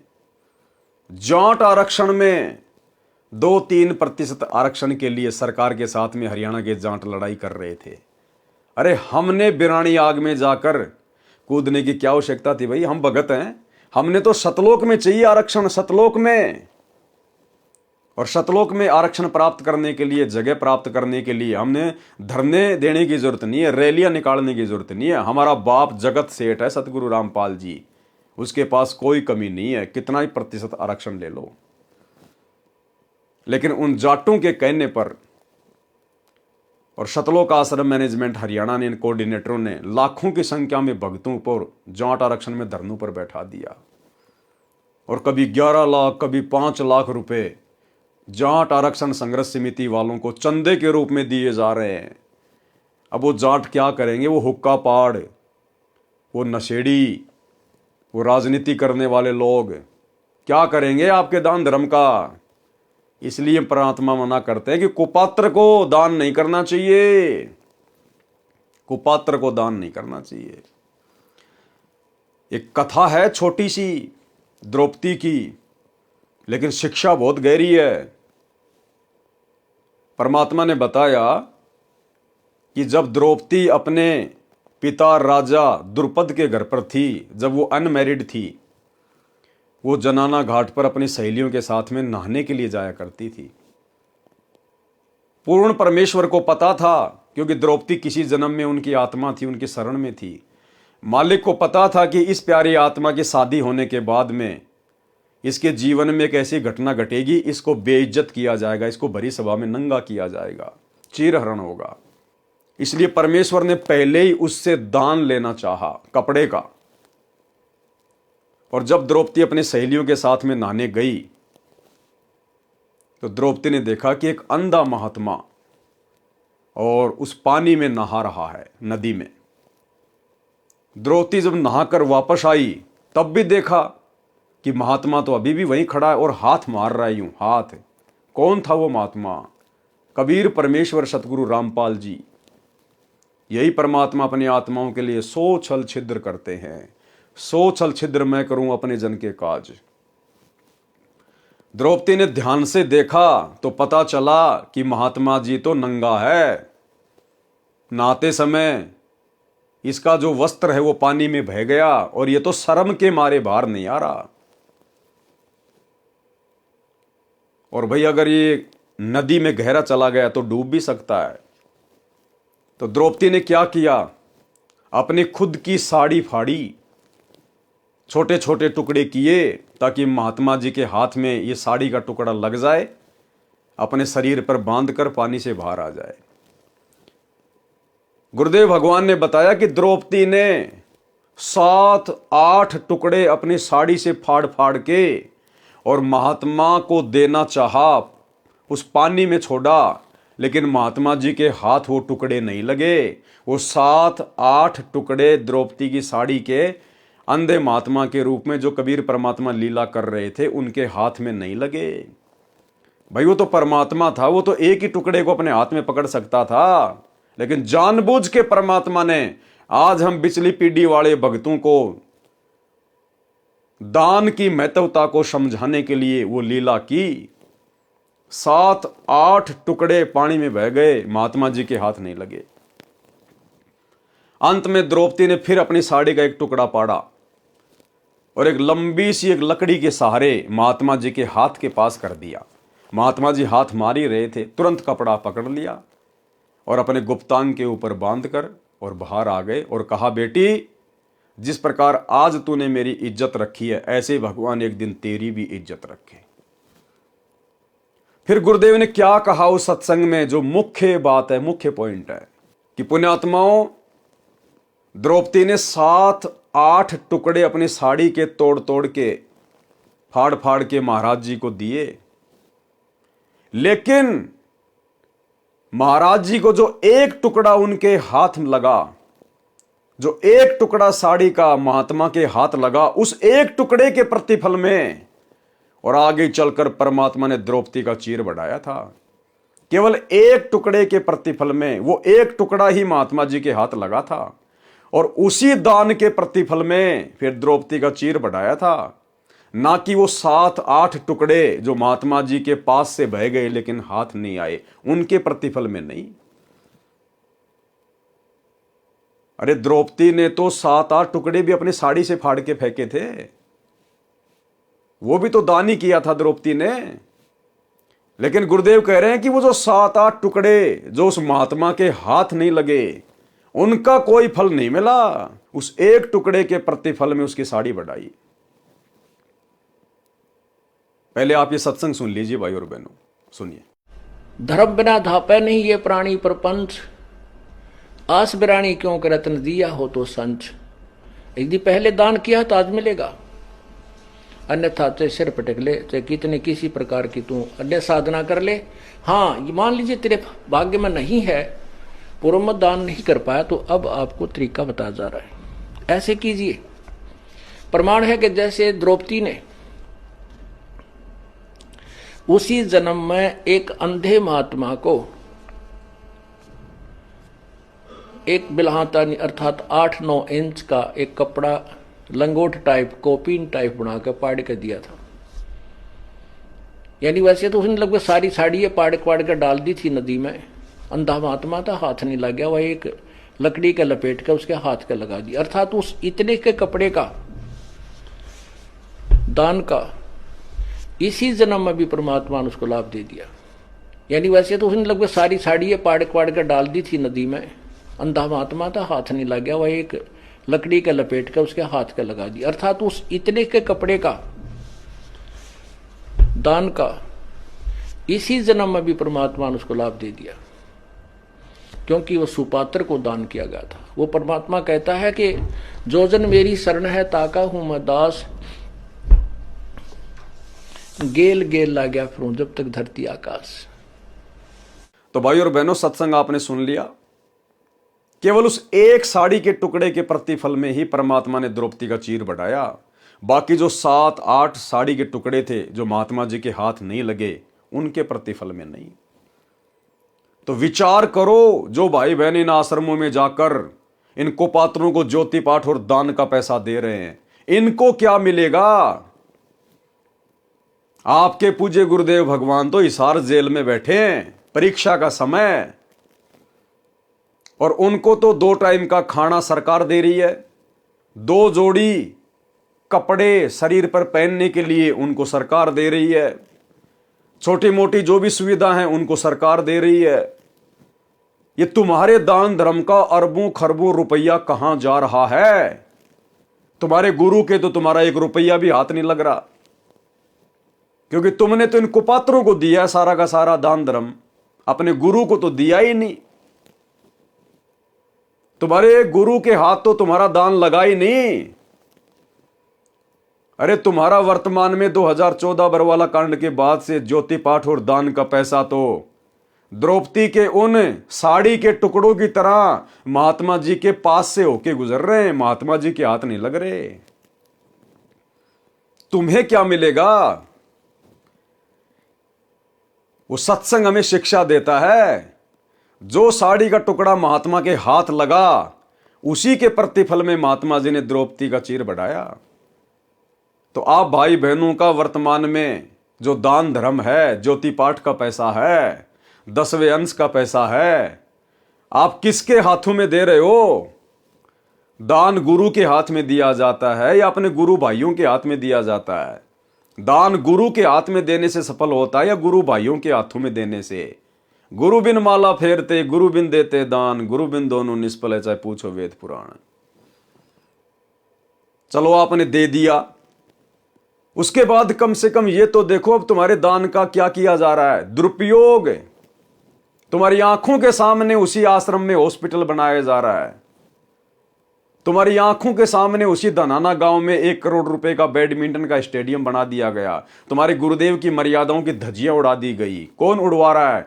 तुम लोग। ये दान धर्म का पैसा देके इनको पात्रों को तुम लोग अपने गुरुजी की मर्यादाओं की धज्जियां उड़ा रहे हो। अगर तुम इनको पात्रों का सहयोग ना करो आर्थिक रूप से या शारीरिक रूप से, तो ये बकवाद कहां से करेंगे? गुरुदेव के परिवार को, इन कोऑर्डिनेटरों को बकवाद करने के लिए सहयोग कौन कर रहा है? संगत। राजनीति की जा रही है आप लोगों के सहयोग से। राजनेताओं की रैलियों में कौन जाता है एक पीले पर्चे का आदेश सुनकर? कोऑर्डिनेटरों के आदेश से राजनीतियों में कौन जाता है? नेताओं की रैलियों में धक्के कौन खाते हैं? आप संगत वाले, आप लोग सहयोग कर रहे हो, आप दोषी बन रहे हो। तो भाई और बहनों, इसलिए ये दास बार बार कहता है कि जितना संघर्ष और प्रयास सतगुरुदेव भगवान हमें अपने धरती पर रहते सहते सतलोक ले चलने के लिए कर रहे हैं, उससे कहीं ज्यादा प्रयास ये काल हम आत्माओं को सतगुरु के रहते सहते सतलोक जाने से रोकने के लिए कर रहा है। और ये 2014 बरवाला कांड के बाद ये परीक्षा चल रही है। वो समर्थ हिसार जेल में बैठ के यही सब कुछ देख रहा है कि कौन किस लायक है, किसने क्या सीखा है। अगर यूं भेड़ चाल में चलना था तो फिर सच्चे गुरु की शरण में आकर तत्व ज्ञान लेने की आवश्यकता क्या थी? अरे ऐसी भेड़ चाल में तो नकली संतों के शिष्य भी नहीं चलते। वो भी सोच समझ कर दान धर्म करते कि हमारे दान धर्म का कहां उपयोग हो रहा है। और आप लोगों को तो गुरुदेव ने 4 आंखें दे रखी हैं, 2 तो ये चरम दृष्टि वाली और 2 हृदय की आंखें, आत्मा की आंखें, ज्ञान वाली आंखें, तत्व ज्ञान वाली आंखें। फिर भी आप लोग अंधे बने बैठे हो। भाई परिणाम भोगने पड़ेंगे। गीता अध्याय 17 श्लोक 22 में कहा है कि कुपात्र को दिया दान लाभ के स्थान पर हानि करता है। कबीर परमेश्वर जी ने कहा है कि कबीर गुरु बिन माला फेरते, गुरु बिन देते दान, गुरु बिन दोनों निष्फल है, पूछो वेद पुराण। इंद्रियों को हट करके साधते हैं वह व्यर्थ प्रयत्न है। नाम साधना करने से इंद्रियों पर अपने आप आवश्यक संयम हो जाता है। व्रत करने से आध्यात्मिक कुछ भी लाभ नहीं है। गीता अध्याय 6 श्लोक 16 में कहा है कि हे अर्जुन, ये योग यानी भक्ति न तो बिल्कुल न खाने वाले की यानी व्रत रखने वाले की सफल होती है, और न अधिक खाने वाले की, न अधिक सोने वाले की, न बिल्कुल ना सोने वाले की सफल होती है। सूक्ष्म भेद यानी कबीर परमेश्वर जी की वाणी में कहा है कि गरीबदास जी ने कहा है कि मुझे मेरे सतगुरु कबीर जी ने बताया है कि गरीब प्रथम अंजल संयम राखै, योग युगत सब सतगुरु वाखै। यानी भगत को खाने के ऊपर संयम रखना चाहिए। भगत ने इतना भी नहीं खाना चाहिए कि भक्ति बने ना, नींद आने लग जाए, शरीर टूटने लग जाए, और इतना थोड़ा भी नहीं खाना चाहिए कि बार बार भोजन याद आए, बार बार भोजन याद आए।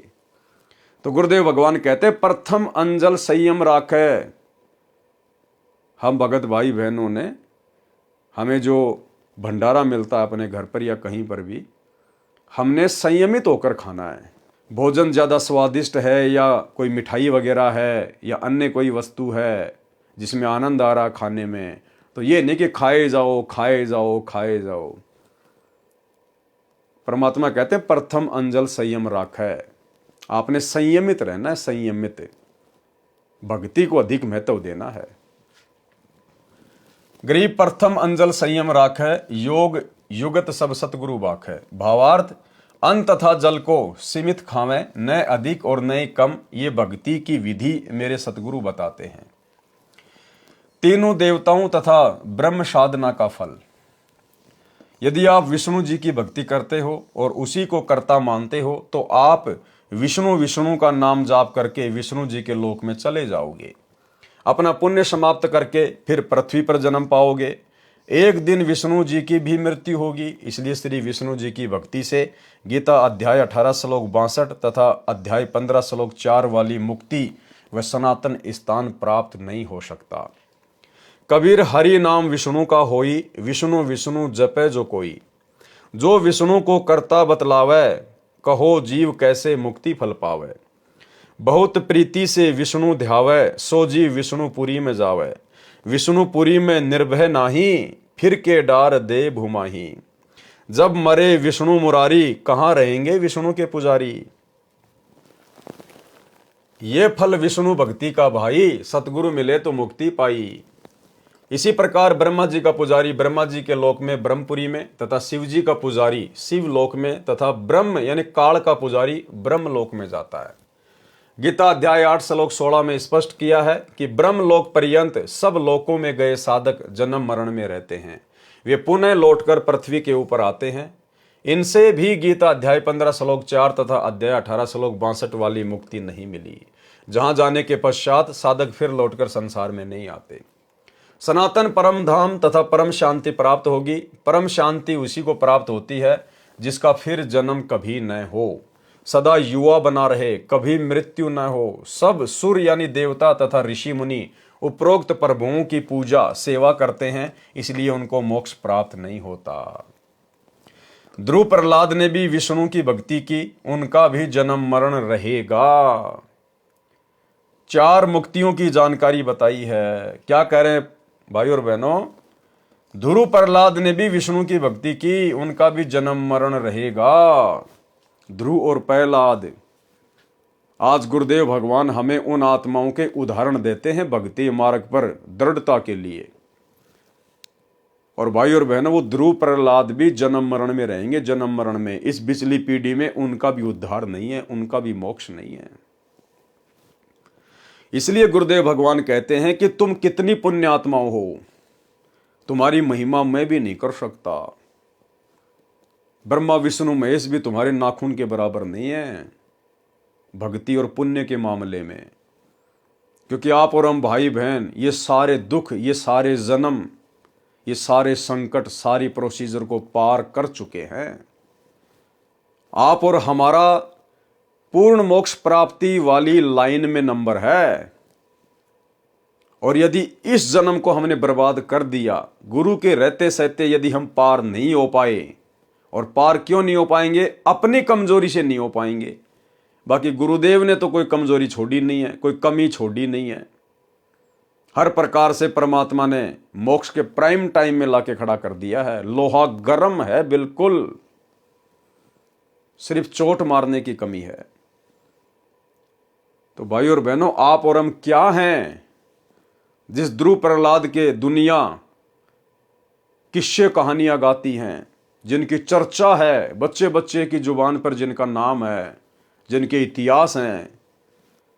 भाई और बहनों, आज वो भी इस मोक्ष प्राप्ति की लाइन में नहीं है, उनका भी इतना सौभाग्य नहीं है जो आप और हमारा है। उस परमेश्वर के लिए, सतगुरु रामपाल जी भगवान के लिए ध्रुव प्रहलाद भी इतनी प्यारी आत्मा नहीं है जितनी आप और हम हैं। और उसके बावजूद हमें गुरुदेव ने साध संगति से जोड़ दिया, मोक्ष प्राप्ति के ट्रेनिंग सेंटर से जोड़ दिया।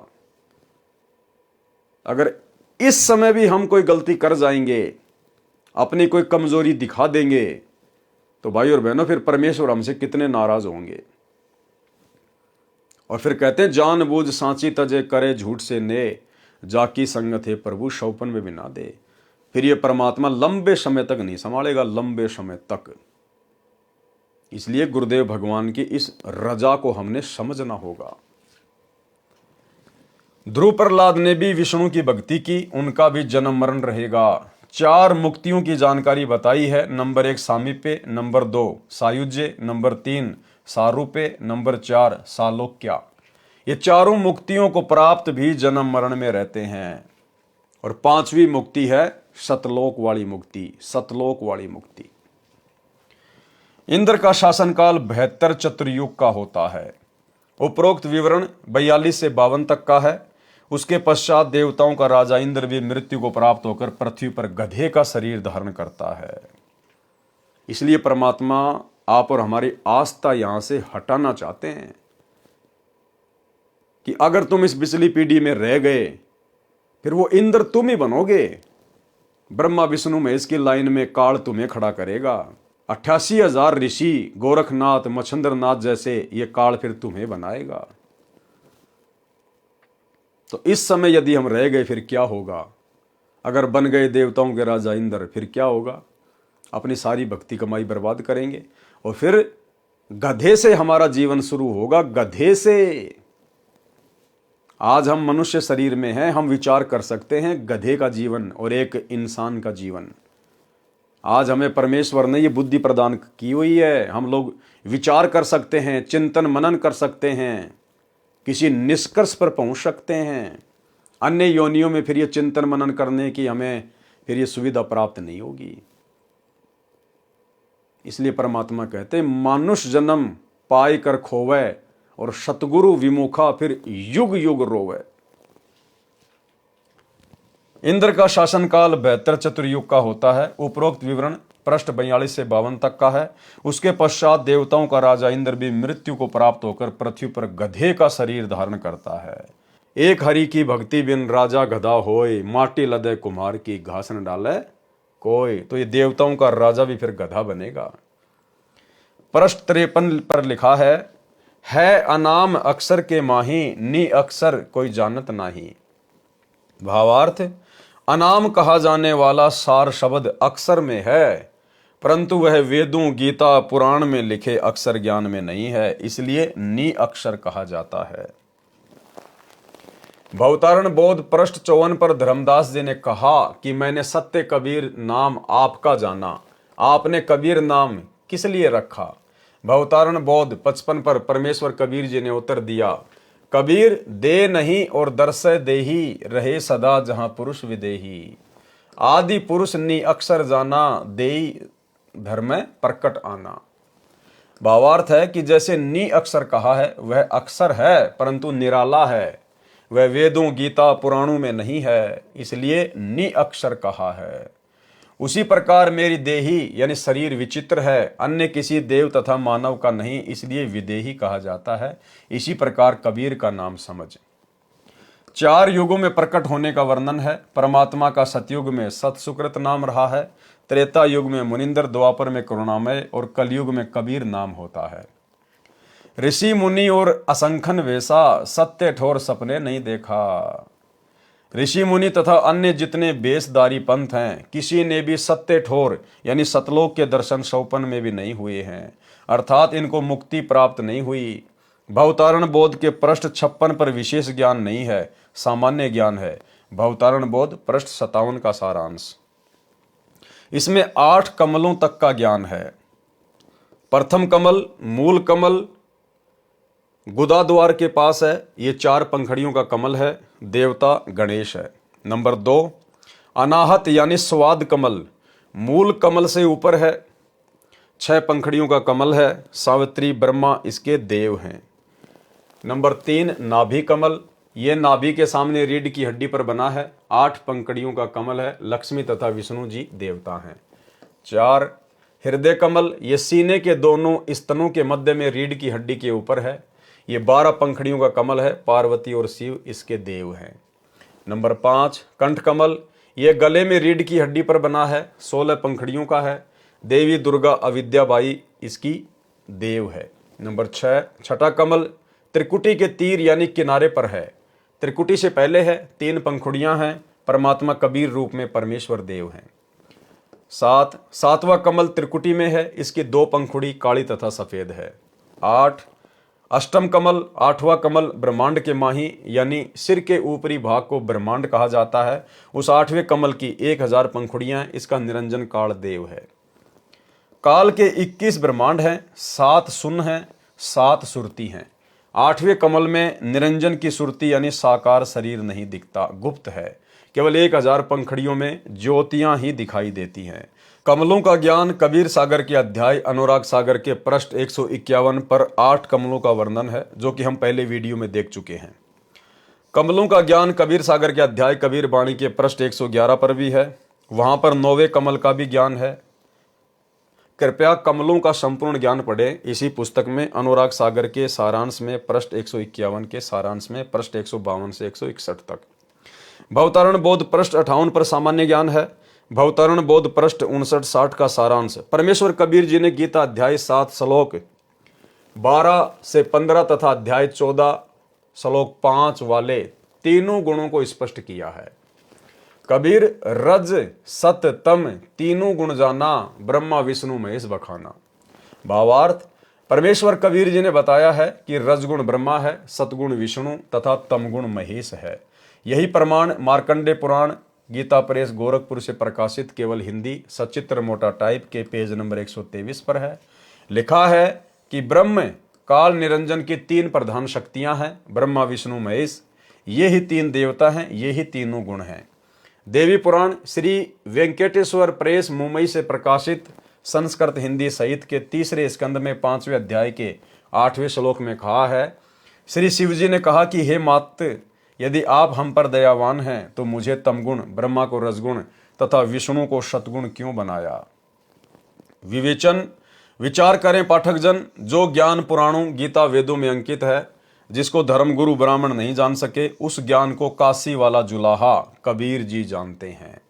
जिनको वे ब्राह्मण अशिक्षित तथा अज्ञानी कहते थे, तो अब कबीर जी को आप क्या कहेंगे। परमेश्वर सर्वज्ञ परमात्मा सच्चा सतगुरु कहेंगे, जगत गुरु कहेंगे। और विचार करते हैं, परमेश्वर कबीर जी ने कहा है कि गुरुदेव भगवान कह रहे हैं कि जो ज्ञान तुम्हारे इन्हीं पुराणों में, शास्त्रों में, वेदों में, कतेबों में, और उस ज्ञान को तुम पंडित भी नहीं समझ पाए, और उस ज्ञान को 650 साल पहले कबीर परमेश्वर ने, जिसको तुम अशिक्षित कहा करते थे, नीची जाति वाला कहा करते थे, उन्होंने बता दिया। आज ये सारे शास्त्र उनके ज्ञान का समर्थन कर रहे हैं। तो आप कबीर जी को क्या कहोगे। परमेश्वर सर्वज्ञ परमात्मा, और क्या कहोगे, सच्चा सतगुरु कहेंगे, और क्या कहेंगे, जगत गुरु कहेंगे। तो आज सच्चे सतगुरु की भूमिका कौन कर रहे हैं, सतगुरु रामपाल जी। जगत गुरु की भूमिका कौन कर रहे हैं, सतगुरु रामपाल जी। क्योंकि जगत गुरु कबीर परमेश्वर के अलावा धरती पर दूसरा कोई हो ही नहीं सकता। जाति हमारी जगत गुरु, परमेश्वर है पंथ, गरीब दास लिखित पढ़े मेरा नाम निरंजन कंत। सच्चे सतगुरु की भूमिका, जगत गुरु की भूमिका, तत्वदर्शी संत की भूमिका केवल कबीर परमेश्वर स्वयं ही करते हैं, अन्य कोई नहीं कर सकता। तो आज धरती पर सतगुरु रामपाल जी स्वयं ही जगत गुरु हैं, सतगुरु हैं, तत्वदर्शी संत हैं, यानी स्वयं ही कबीर परमात्मा हैं। 3 देव की जो करते भक्ति, उनकी कभू ना होवे मुक्ति। भावार्थ, परमेश्वर कबीर जी ने कहा है कि जो साधक भूलवश तीनों देवताओं रजगुण ब्रह्मा, सतगुण विष्णु, तमगुण शिव की भक्ति करते हैं, उनकी कभी मुक्ति नहीं हो सकती। यही प्रमाण श्रीमद् भागवत गीता अध्याय 7 श्लोक 12 से 15 तथा 20 से 23 में भी है। कहा है कि साधकों ने त्रिगुण यानी तीनों देवताओं रजगुण ब्रह्मा, सतगुण विष्णु तथा तमगुण शिव को कर्ता मानकर उनकी भक्ति करते हैं। अन्य किसी की बात सुनने को तैयार नहीं है। जिनका ज्ञान हरा जा चुका है, यानी जिनकी अटूट आस्था इन्हीं तीनों देवताओं पर लगी है, वे राक्षस स्वभाव को धारण किए हुए मनुष्यों में नीच, दूषित कर्म, बुरे कर्म करने वाले मूर्ख हैं। गीता ज्ञानदाता ने कहा है कि वे मेरी यानी काल ब्रह्म यानी ज्योति निरंजन की भक्ति भी नहीं करते। उन देवताओं को मैंने कुछ शक्ति दे रखी है, परंतु इनकी पूजा करने वाले अल्प बुद्धियों, अज्ञानियों की ये पूजा क्षणिक सुख देती है। स्वर्ग लोक को प्राप्त करके शीघ्र जन्म मरण के चक्कर में गिर जाते हैं। पृष्ठ 59 की वाणियों में स्पष्ट किया है कि भक्ति उसी की सफल होती है जो काल के लोक में भोले व्यक्ति कुल मर्यादा का बंधन बनाकर रहते हैं। उस लोकलाज यानी कुल मर्यादा से ऊपर उठकर भक्ति करता है। भक्ति करनी चाहिए। स्पष्ट कर दिया गुरुदेव भगवान ने कि लोकलाज में जब तक आप फंसे रहोगे, आप कभी भक्ति सफल कर ही नहीं सकते। क्योंकि भाई और बहनों, सबसे ज्यादा मर्यादा टूटती है लोकलाज के कारण, और ये लोकलाज इस काल के द्वारा फैलाया गया इतना भयंकर जाल है। गुरुदेव भगवान ने बताया कि स्वयं ये विष्णु जब रामचंद्र रूप में आया तो ये भी लोकलाज से बच नहीं पाया। लोकलाज के कारण ही उसने सीता की अग्नि परीक्षा ली कि अयोध्यावासी क्या कहेंगे। लोकलाज के कारण ही एक धोबी के कहने से सीता जी को जंगल में निकाला। तो ये लोकलाज तो श्री विष्णु भी नहीं त्याग पाया। इसलिए लोकलाज सबसे बड़ा रोग है। लोकलाज में आके हम दबाव में आ जाते हैं, शर्मा शर्मी में भक्ति छोड़ देते हैं, किसी का हम लोग भय मान लेते हैं। और गुरुदेव भगवान ने कहा कि लोक लाज ना कीजिए, निर्भय हो रहिए, जय मन चावे राम को तो दशा तंदरिए। और स्पष्ट कर दिया गुरुदेव ने एक छोटे से सत्संग में कि यदि आप लोकलाज करोगे तो ये लोकलाज करना भी आपकी मर्यादा टूटने में आता है, मर्यादा टूटने में। और गुरुदेव ने बताया जो छोटे छोटे बच्चे होते हैं ना, वो लोकलाज नहीं करते। अगर आपके बच्चे उपदेशी हैं और आपके घर पे आपका कोई ऐसा रिश्तेदार आ गया जो नशा करता है, और यदि उसने बीड़ी निकाल ली और बच्चे ने देख ली तो तुरंत टोक देगा, अरे अरे फूफा जी क्या कर रहे हो आप, हमारे घर में बीड़ी नहीं पीते। नहीं नहीं नहीं, बंद करो आप इसको, ये पीना तो कहीं बाहर जाओ। गुरुदेव ने बताया कि बच्चे लोकलाज नहीं करते। इसी प्रकार हम भाई बहनों ने भी लोकलाज नहीं करनी, चाहे कोई रिश्तेदार हो, चाहे कोई भी व्यक्ति हो। हमारी मर्यादा प्रथम है।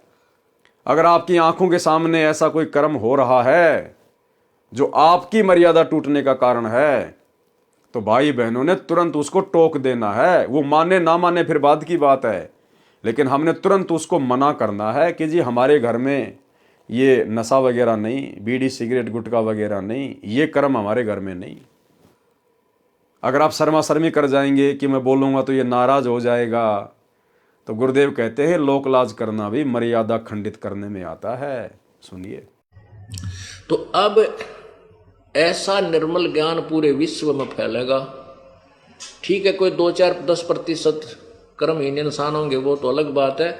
जहाँ 90% इंसान ठीक हो जाएंगे, उन 10% की पार पड़े को नहीं, उनकी नहीं बसावेगी, उन्हें सीधा होना पड़ेगा। वो भी सीधे हो जाएंगे, विकार रहित हो जाएंगे, शर्माया करेंगे, लुकते फिरा करेंगे।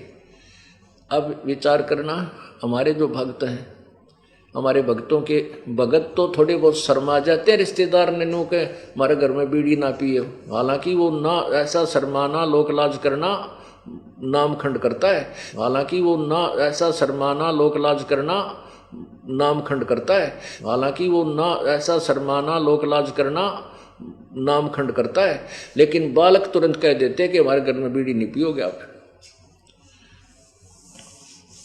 तो फिर वो जो बीड़ी शराब पीने वाले हमारे भक्तों के घर में आ भी जाते हैं, तो कहीं छुप के गली में बाहर बैठ के जो कर कहूं कि देखो बालक तना देख ले इनका, आके फिर टोक दे तू बीड़ी पियो है। तो ऐसे डरा करेंगे फिर ये पाप करते हुए, और धीरे धीरे फिर ये बुराई छूट जाएगी, एक दूसरे को देख कर छोड़ेंगे। तो भाई बहनों, हमने लोकलाज बिल्कुल नहीं करनी है। हमारी मर्यादा प्रथम है, हमारी भक्ति प्रथम है। ये समाज प्रथम नहीं है, रिश्तेदार प्रथम नहीं है, हमारी भक्ति और मर्यादा प्रथम है। पृष्ठ 60 पर सामान्य ज्ञान है। भक्ति करे मुक्ति फल पावे, हमरे सत्य लोक में आवे। भवतारण बोध पृष्ठ 61-62 पर वाणी है। माया और ब्रह्म काल अरु रज सततम है त्रिदेव, इन सभी को छोड़कर करो नी अक्षर की सेव। भावार्थ, दुर्गा देवी तथा काल ब्रह्म तथा तीनों देवताओं को इष्ट मानकर भक्ति त्याग कर नी अक्षर यानी पूर्ण परमात्मा की भक्ति आदि नाम सार नाम से करो। कबीर सागर के अध्याय भवतारण बोध का सारांश संपूर्ण हुआ। सत साहिब। अध्याय मुक्ति बोध का सारांश, पेज नंबर 324। कबीर सागर में 20वां अध्याय मुक्ति बोध पेज नंबर 63 पर है। पृष्ठ 63 पर आदि नाम की महिमा है। कबीर साखी पद बोले बहुवानी, आदि नाम कोई बिरला जानी। वो जो आदि नाम है ना, जो सार शब्द है, उसके बारे में तो कोई बिरला ही जान पाता है, कोई बिरला ही। क्योंकि सब अपने गुरु को नहीं पहचान पाते, सभी अपने गुरु को परमात्मा के रूप में नहीं लेते, सभी अपने गुरु को अपना इष्ट नहीं मान पाते। इसीलिए तो गरीबदास जी महाराज जी ने कहा है कि दास गरीब कहे नर लोई, और सतगुरु चीने बिरला कोई। सतगुरु को तो कोई बिरला ही होंगे जो पहचान पाएंगे। जिस प्रकार से आज गुरुदेव के विशेष आशीर्वाद से हम सत्सेवक भाई बहनों ने सतगुरु को पहचान लिया है, सार शब्द को पहचान लिया, अपने मालिक को पहचान लिया है, और हम उनके साथ में वही व्यवहार, वही आध्यात्मिक क्रियाएं कर रहे हैं जो क्रिया परमेश्वर के साथ की जाती है। इसलिए भाई और बहनों, यहाँ कहा जा रहा है, कबीर साखी पद बोले बहुवानी, आदि नाम कोई बिरला जानी। आदि नाम निज सार है बूझ लियो हो हंस, जिन जान्या निज नाम को अमर भये ते वंश। आदि नाम निज मंत्र है और मंत्र सब छार, कहे कबीर निज नाम बिना बूढ़ मरा संसार। मुक्तिबोध पेज 64 का सारांश है। आदि नाम नी अक्षर सांचा, जाते जीव काल सो बाचा। नी अक्षर धुन जहां होई, ताही जपे नर बिरला होई। जाके बल आवे संसारा, ताही जपे नर हो भव पारा। गुप्त नाम गुरु बिन नहीं पावे, पूरा गुरु हो सोई लखावे। सार मंत्र लखे जो कोई, विष दर मंडवा निर्मल होई। आदि नाम मुक्तामणि सांचा, जो सुमरे जीव सबसों बाचा। आदि नाम निज सार है भाई, जम राजा ते ही निकट न आई। जब लग गुप्त जाप नहीं जाने, तब लग काल हटा नहीं माने। गुप्त जाप धवनी जहाँ होई, जो जन जाने बिरला कोई। मूल मंत्र जेहि पुरुष के पासा, सोई जन को खोज ले दाशा।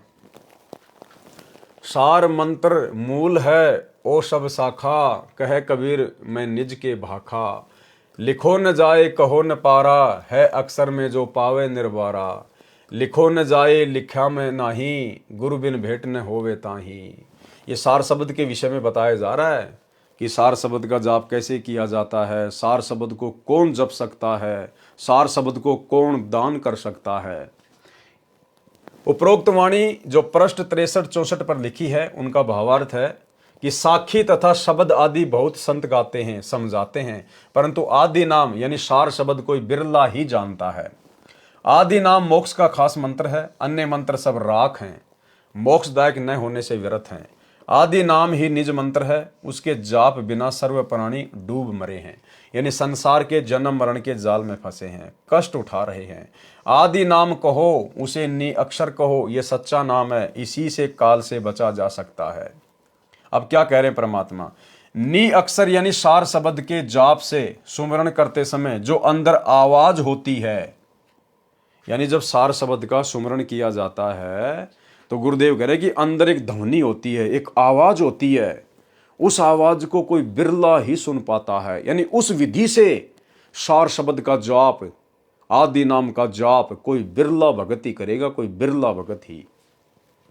नी अक्षर यानी सार शब्द के जाप से सुमरण करते समय जो अंदर आवाज होती है, सुमरण करते समय उस पर ध्यान रखना चाहिए। ऐसे कोई बिरला ही जाप करता है, कोई बिरला ही जाप करेगा। अब यहां तो ऐरे बैरे नत्थु गहरे को इन आश्रमों में 25-25 हजार रुपए के चक्कर में, 1-1 लाख रुपए के चक्कर में सार नाम, सार शब्द आलू टमाटर की तरह बांट दिया गया। अब परमात्मा कहते हैं वो सार शब्द तो केवल सतगुरु ही दे सकता है। सतगुरु उसकी विधि बताएगा, उसकी विधि कोई अन्य जानता ही नहीं, कोई बता ही नहीं सकता, कोई दे ही नहीं सकता, अन्य कोई अधिकारी नहीं है कोई। और सतगुरु जो विधि बताएगा उससे सुमरण से उसमें ध्वनि प्रकट होगी। उस विधि से कोई बिरला ही होगा जो उस सार शब्द का जाप करेगा। और इन आश्रमों में आ जाओ, एक एक पाठ के चक्कर में ले जाओ।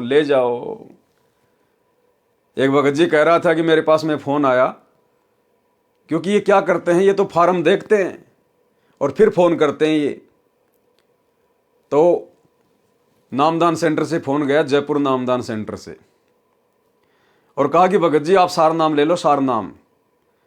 तो उसने कहा कि भगत जी मैंने तो बरवाला कांड के बाद भक्ति छोड़ दी, मैं तो मांस भी खाने लग गया, शराब भी पीने लग गया, मैं तो जो है वो पुलिस डिपार्टमेंट में हूं, मैंने तो भक्ति छोड़ रखी है। तो बोला क्या हुआ, नामदान सेंटर पे आ जाओ, नाम शुद्ध करवा लो और जाओ, बोले सार नाम लेके आ जाओ। तो उस भगत ने कहा कि भगत जी मेरे तो झटका सा लगा और मैं आपके वीडियो देखा करता था, तो सारी बातें मेरे झट से समझ में आ गई कि भाई यहां तो केवल माया के लिए सारा काम हो रहा है। तो भाई और बहनों, यहां तो इस प्रकार से सार नाम और सार शब्द दिया जा रहा है, जबकि वास्तविक विधि तो परमात्मा बता रहे हैं। नी अक्षर यानी सार शब्द के जाप से सुमरण करते समय जो अंदर आवाज होती है, सुमरण करते समय उस पर ध्यान रखना चाहिए। अब ये कहां से ध्यान रखेंगे, इनका ध्यान तो लड्डू जलेबी बर्फियों पे है, लड्डू जलेबी बर्फियों पे। इनका ध्यान तो राजनीतियों में है, राजनीतियों में। ये कहां से ध्यान रखेंगे। सुमरण करते समय उस पर ध्यान रखना चाहिए, ऐसे कोई बिरला ही जाप करता है। भावार्थ है कि सार शब्द के सुमरण की विधि पूर्ण संत बताता है। कौन बताता है? पूर्ण संत। अब बताओ, पूर्ण संत तो बैठे हिसार जेल में, और धनाना आश्रम में, मुंडका आश्रम में, रोहतक के सिंहपुरा आश्रम में लोगों को सार शब्द दे दिए गए। तो बताओ कौन विधि बता सकता है? भावार्थ है कि सार शब्द के सुमरण की विधि पूर्ण संत बताता है। उससे ठीक समझकर कोई बिरला ही शिष्य ठीक से जाप करता है।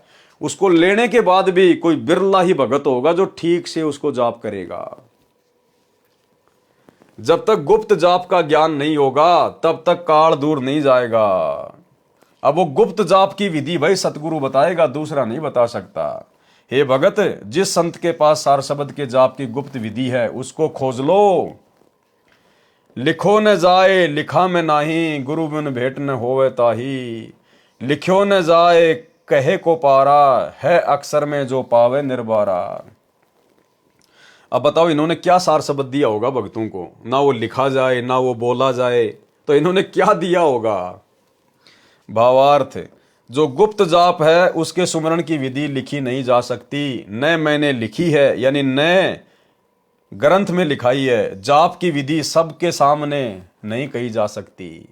उसको पूर्ण गुरु ही निखार कर यानी निर्णायक तरीके से बता सकता है। कौन बता सकता है सार शब्द के जाप की विधि? उसको पूर्ण गुरु ही निखार कर यानी निर्णायक तरीके से बता सकता है। तो भाई इन सतलोक आश्रमों में जो सार नाम सार शब्द दिया जा रहा है उसको तो भाई आपके गुरु भाई बहन ही बता रहे हैं। गुरु भाई बहन ही आपके गुरु बने हुए हैं। उसके बिना कोई बता नहीं सकता, गुरु के बिना कोई बता नहीं सकता। देखो साफ साफ कह रहे परमात्मा, क्या कह रहे हैं? उसको पूर्ण गुरु ही निखार कर यानी निर्णायक तरीके से बता सकता है, उसके बिना कोई बता नहीं सकता।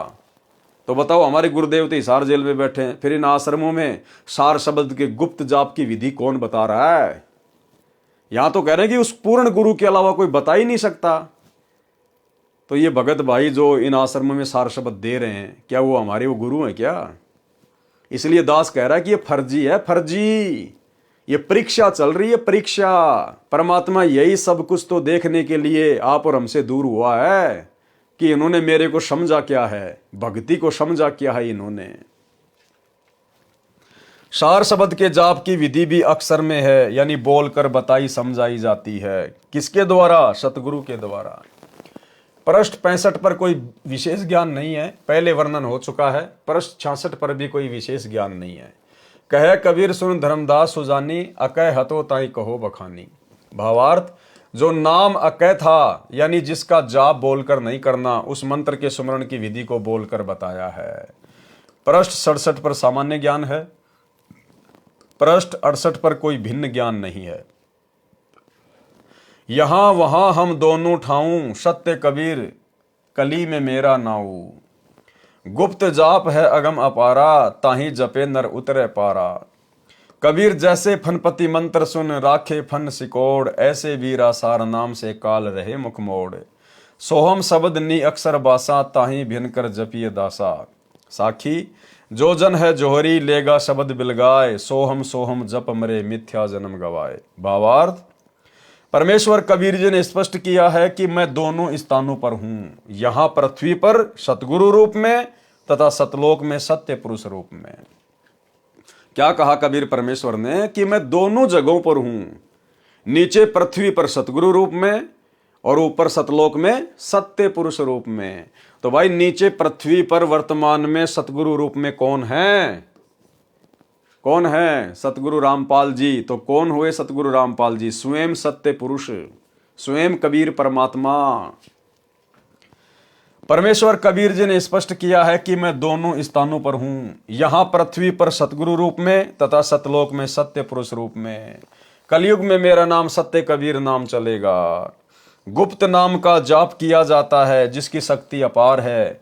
मेरे सार नाम के सामने काल ब्रह्म ऐसे मुख मोड़कर भाग जाता है जैसे गारडू के मंत्र को सुनकर सर्प अपने फन को इकट्ठा करके भाग जाता है। सोहम शब्द का योग सार नाम के साथ है, उसका जाप भिन्न भिन्न करके किया जाता है। यदि कोई अकेला सोहम मंत्र का जाप करता है वह अपना जन्म व्यर्थ कर रहा है। जो भगत जोहरी यानी सुमरण भेद का जानने वाला है, वह भिन्न भिन्न करके जाप करेगा। मुक्ति बोध पृष्ठ 69 का सारांश। तब साहिब अस बोले बाती, लेऊं छुड़ाए राखूं निज साथी। तुमको दीनी भक्ति अपारा, नाम जपो तुम अजर हमारा।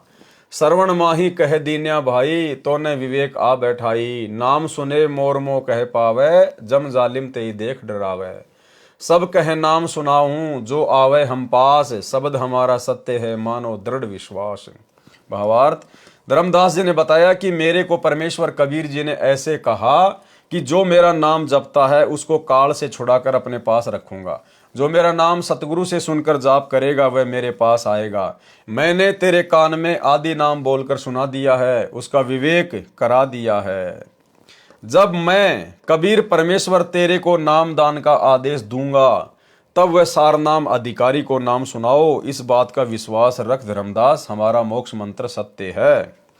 पृष्ठ 70 पर सामान्य ज्ञान है। मुक्ति बोध पृष्ठ 71 पर, जिन जिन नाम सुना है काना, नरक न परे होई मुक्ति निदाना। आदि नाम जय श्रवण नाही, निश्चय सो जीव जम घर जाई। अक्सर गुप्त सोई में भाखा, और शब्द सवाल अभिलाषा। भावार्थ, परमेश्वर कबीर जी ने कहा कि जिन जिन के कान में सार नाम पड़ा है, यानी जिनको सार नाम सुनाया गया है, जैसे कई भगत आसपास बैठे हों तो सार शब्द कान में सुनाया जाता है। जब अधिक भगत सार नाम लेने वाले हैं तो ऊंचा बोलकर सुनाया जाता है, वह भी कान में सुनाना ही कहा जाता है। जिन जिन ने नाम सुन लिया यानी प्राप्त कर लिया, वे काल जाल में नहीं रहेंगे, वे नरक में नहीं गिरेंगे, उनकी अवश्य मुक्ति होगी। जिनके कान में सार शब्द नहीं सुनाया गया, यानी जिनको सार नाम पूर्ण गुरु से प्राप्त नहीं हुआ, वे अवश्य यमलोक में जाएंगे। जो गुरु कहते हैं कि सार नाम को बोलकर नहीं सुनाया जाता, आत्मा में प्रवेश किया जाता है, वे गलत कहते हैं। जो गुप्त अक्षर यानी गुप्त सार नाम अक्षर में है, वह मैंने बोल सुनाया है। मुक्ति बोध पृष्ठ 72 का सारांश। जब लग भक्ति अंग नहीं आवा, सार शब्द कैसे को पावा। सत्य नाम श्रवण में वो से, जो माता बालक कह पोसे।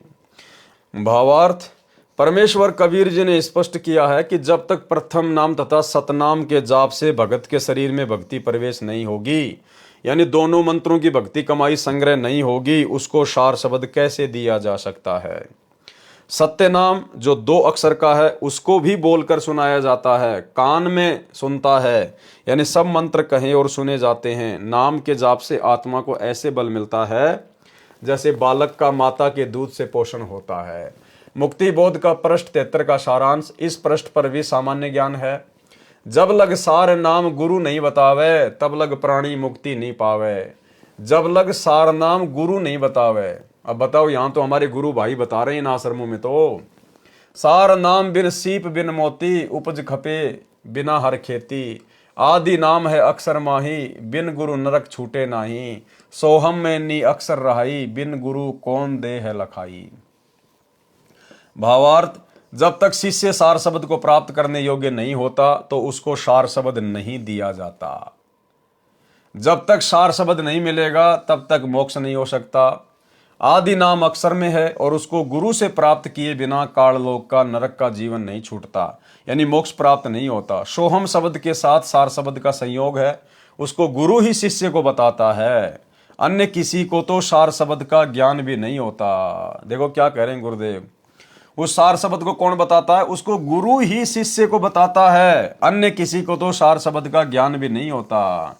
जबकि इन आश्रमों में तो सारे ज्ञानी बन के बैठे हैं, भगत ही भगतों को सार शब्द दे रहे हैं। सार शब्द बिना तो ये मानव शरीर ऐसा है जैसे सीप में मोती न हो तो उसकी कोई कीमत नहीं होती। इसी प्रकार मानव शरीरधारी प्राणी सार शब्द बिना व्यर्थ जीवन जीता है। मुक्ति बोध पृष्ठ 74 का सारांश। इस पृष्ठ पर भी सामान्य ज्ञान है जो पूर्व के अध्याय में वर्णन किया जा चुका है। इससे वाणी लेकर सार निकालता हूं। जाको है गुरु का विश्वासा, निश्चय जाए पुरुष के पाशा। अक्षर आदि निज नाम सुनाऊं, जना मरण का भ्रम मिटाऊं। सोहम संग आए संसारा, सो गुरु दीजे मोहे उपचारा। पृष्ठ 75 का सारांश। इस पृष्ठ पर भी सामान्य ज्ञान है, कुछ वाणी लेता हूं। सार नाम को नियक्षर इसलिए कहा है, अकय अनाम पुरुष जब रहे हूं, नाम नियक्षर तासे भय हूं। आदि नाम का सुमरण किया जाता है। आदि नाम को सुमरे कोई, सुर नर मुनि इंद्र वस होई। 5 25 3 गुण एक महल में राखे, आदि नाम अनभय उचारो, तन मन धन सो चाख। शब्द रूप हम हो आए, हम ही होय कड़िहार कहाए। शब्द रूप हम हो आए, परमात्मा कह रहे हैं कि शब्द रूप में, सतगुरु रूप में, कड़िहार यानी सतगुरु रूप में हम स्वयं ही आते हैं। प्रश्न 74 की वाणियों का भावार्थ, जिनको गुरु जी पर विश्वास है उनको परमेश्वर प्राप्ति अवश्य होती है। आदि नाम सुनाकर यानी आदि नाम की दीक्षा देकर जरा यानी वृद्ध अवस्था तथा मरण का भी भ्रम यानी शंका समाप्त कर दूंगा। सोहम शब्द के साथ काल लोक में फंसने के कारण सोहम शब्द का अर्थ जीव भी है। हम अपने मालिक से बिछुड़े तो जीव संज्ञा में आ गए। सतलोक में हंस रूप में थे यानी यहाँ के ब्रह्मा विष्णु शिव से भी उत्तम स्थिति में थे। अब सोहम नाम अक्सर पुरुष का जाप भी है। अब इस जाप को करके ऊपर उठेंगे, ये उपचार है। जन्म मरण के रोग से ग्रस्त आत्मा का उपचार सोहम तथा आदि नाम के सहयोग से होगा। प्रश्न 75 की वाणियों का भावार्थ, परमेश्वर कबीर जी ने स्पष्ट किया है कि सार नाम अर्थात आदि नाम को निअक्षर इसलिए कहा जाने लगा, परमेश्वर जब अके तथा अनाम स्थिति में थे तो उनका निअक्षर नाम पड़ा। अब वह कबीर रूप में है तो आदि नाम सार शब्द कहा गया। भाव एक ही है। अन्य वाणियों में स्पष्ट है कि सार नाम का सुमरण किया जाता है। परमेश्वर कबीर जी ने कहा है कि हम ही सत्य पुरुष हैं और हम ही कड़िहार यानी जीवों को सार शब्द देकर काल लोक में काढ़ने निकालने वाले सतगुरु हैं। सत्य पुरुष खुद ही सतगुरु की भूमिका करते हैं, कड़िहार की भूमिका करते हैं। कड़िहार कौन होता है? जीव आत्माओं को यहां से काढ़ने वाला। काढ़ना राजस्थान और हरियाणा में कहते हैं निकालना, काढ़ लोक से आत्माओं को काढ़ना, निकालना। तो सतगुरु स्वयं ही सत्य पुरुष होता है। परमेश्वर कबीर जी ने कहा है कि हम ही सतगुरु हैं और हम ही कड़िहार यानी जीवों को सार शब्द देकर काढ़ लोक से काढ़ने यानी निकालने वाले सतगुरु हैं। मुक्ति बोध अध्याय के प्रश्न 76 से 80 तक सामान्य ज्ञान है तथा पहले के अध्याय में वर्णन हो चुका है। कबीर सागर के अध्याय मुक्ति बोध का सारांश संपूर्ण हुआ। सत्य साहेब। तो भाई और बहनों, आज की वीडियो में हम केवल इतना ही लेंगे। परमेश्वर की रजा से, उनकी दया से धीरे धीरे हम लोग आगे बढ़ेंगे और कहीं कहीं परमात्मा आप और हम सत्सेवक भाई बहनों के विश्वास के लिए बहुत ही गहरी और गूढ़ बातें लिख देते हैं और बाकी जो हमारे जगत वाले भाई बहन हैं, परमेश्वर उनके मतलब की भी बीच बीच में सारी बातें लिख रहे हैं। तो हम भाई बहन यदि गुरुदेव भगवान के कर कमल से लिखित इन पुस्तकों को पढ़ेंगे, सुनेंगे तो भी हम ढेर सारे पुण्य के भागी बनते हैं, क्योंकि गुरुदेव भगवान ने जो लिखा हुआ है हमने उसको छोड़ना नहीं है। हमने कंप्लीट इसको पढ़ना है, इसको हमने कंप्लीट ही लेकर चलना है, क्योंकि परमात्मा ने लिखा है तो ज़रूर वो विशेष है। भले हमें समझ में ना आए, भले वर्तमान में हमारे मतलब की उसमें कोई बातें ना हो, लेकिन गुरुदेव ने लिखा है तो हमने उसको पढ़ना भी होगा, अन्यथा गुरुदेव ने कोई फालतू में थोड़ा ना लिखा है। तो भाई और बहनों, आज के वीडियो में केवल इतना ही। कल रात्रि 8 बजे सभी भाई बहन फिर से लाइव जुड़िए। तब तक गुरुदेव भगवान हम सबको आज्ञा दें, इजाज़त दें, आशीर्वाद दें। बंदी छोड़ सतगुरु रामपाल जी भगवान की जय हो।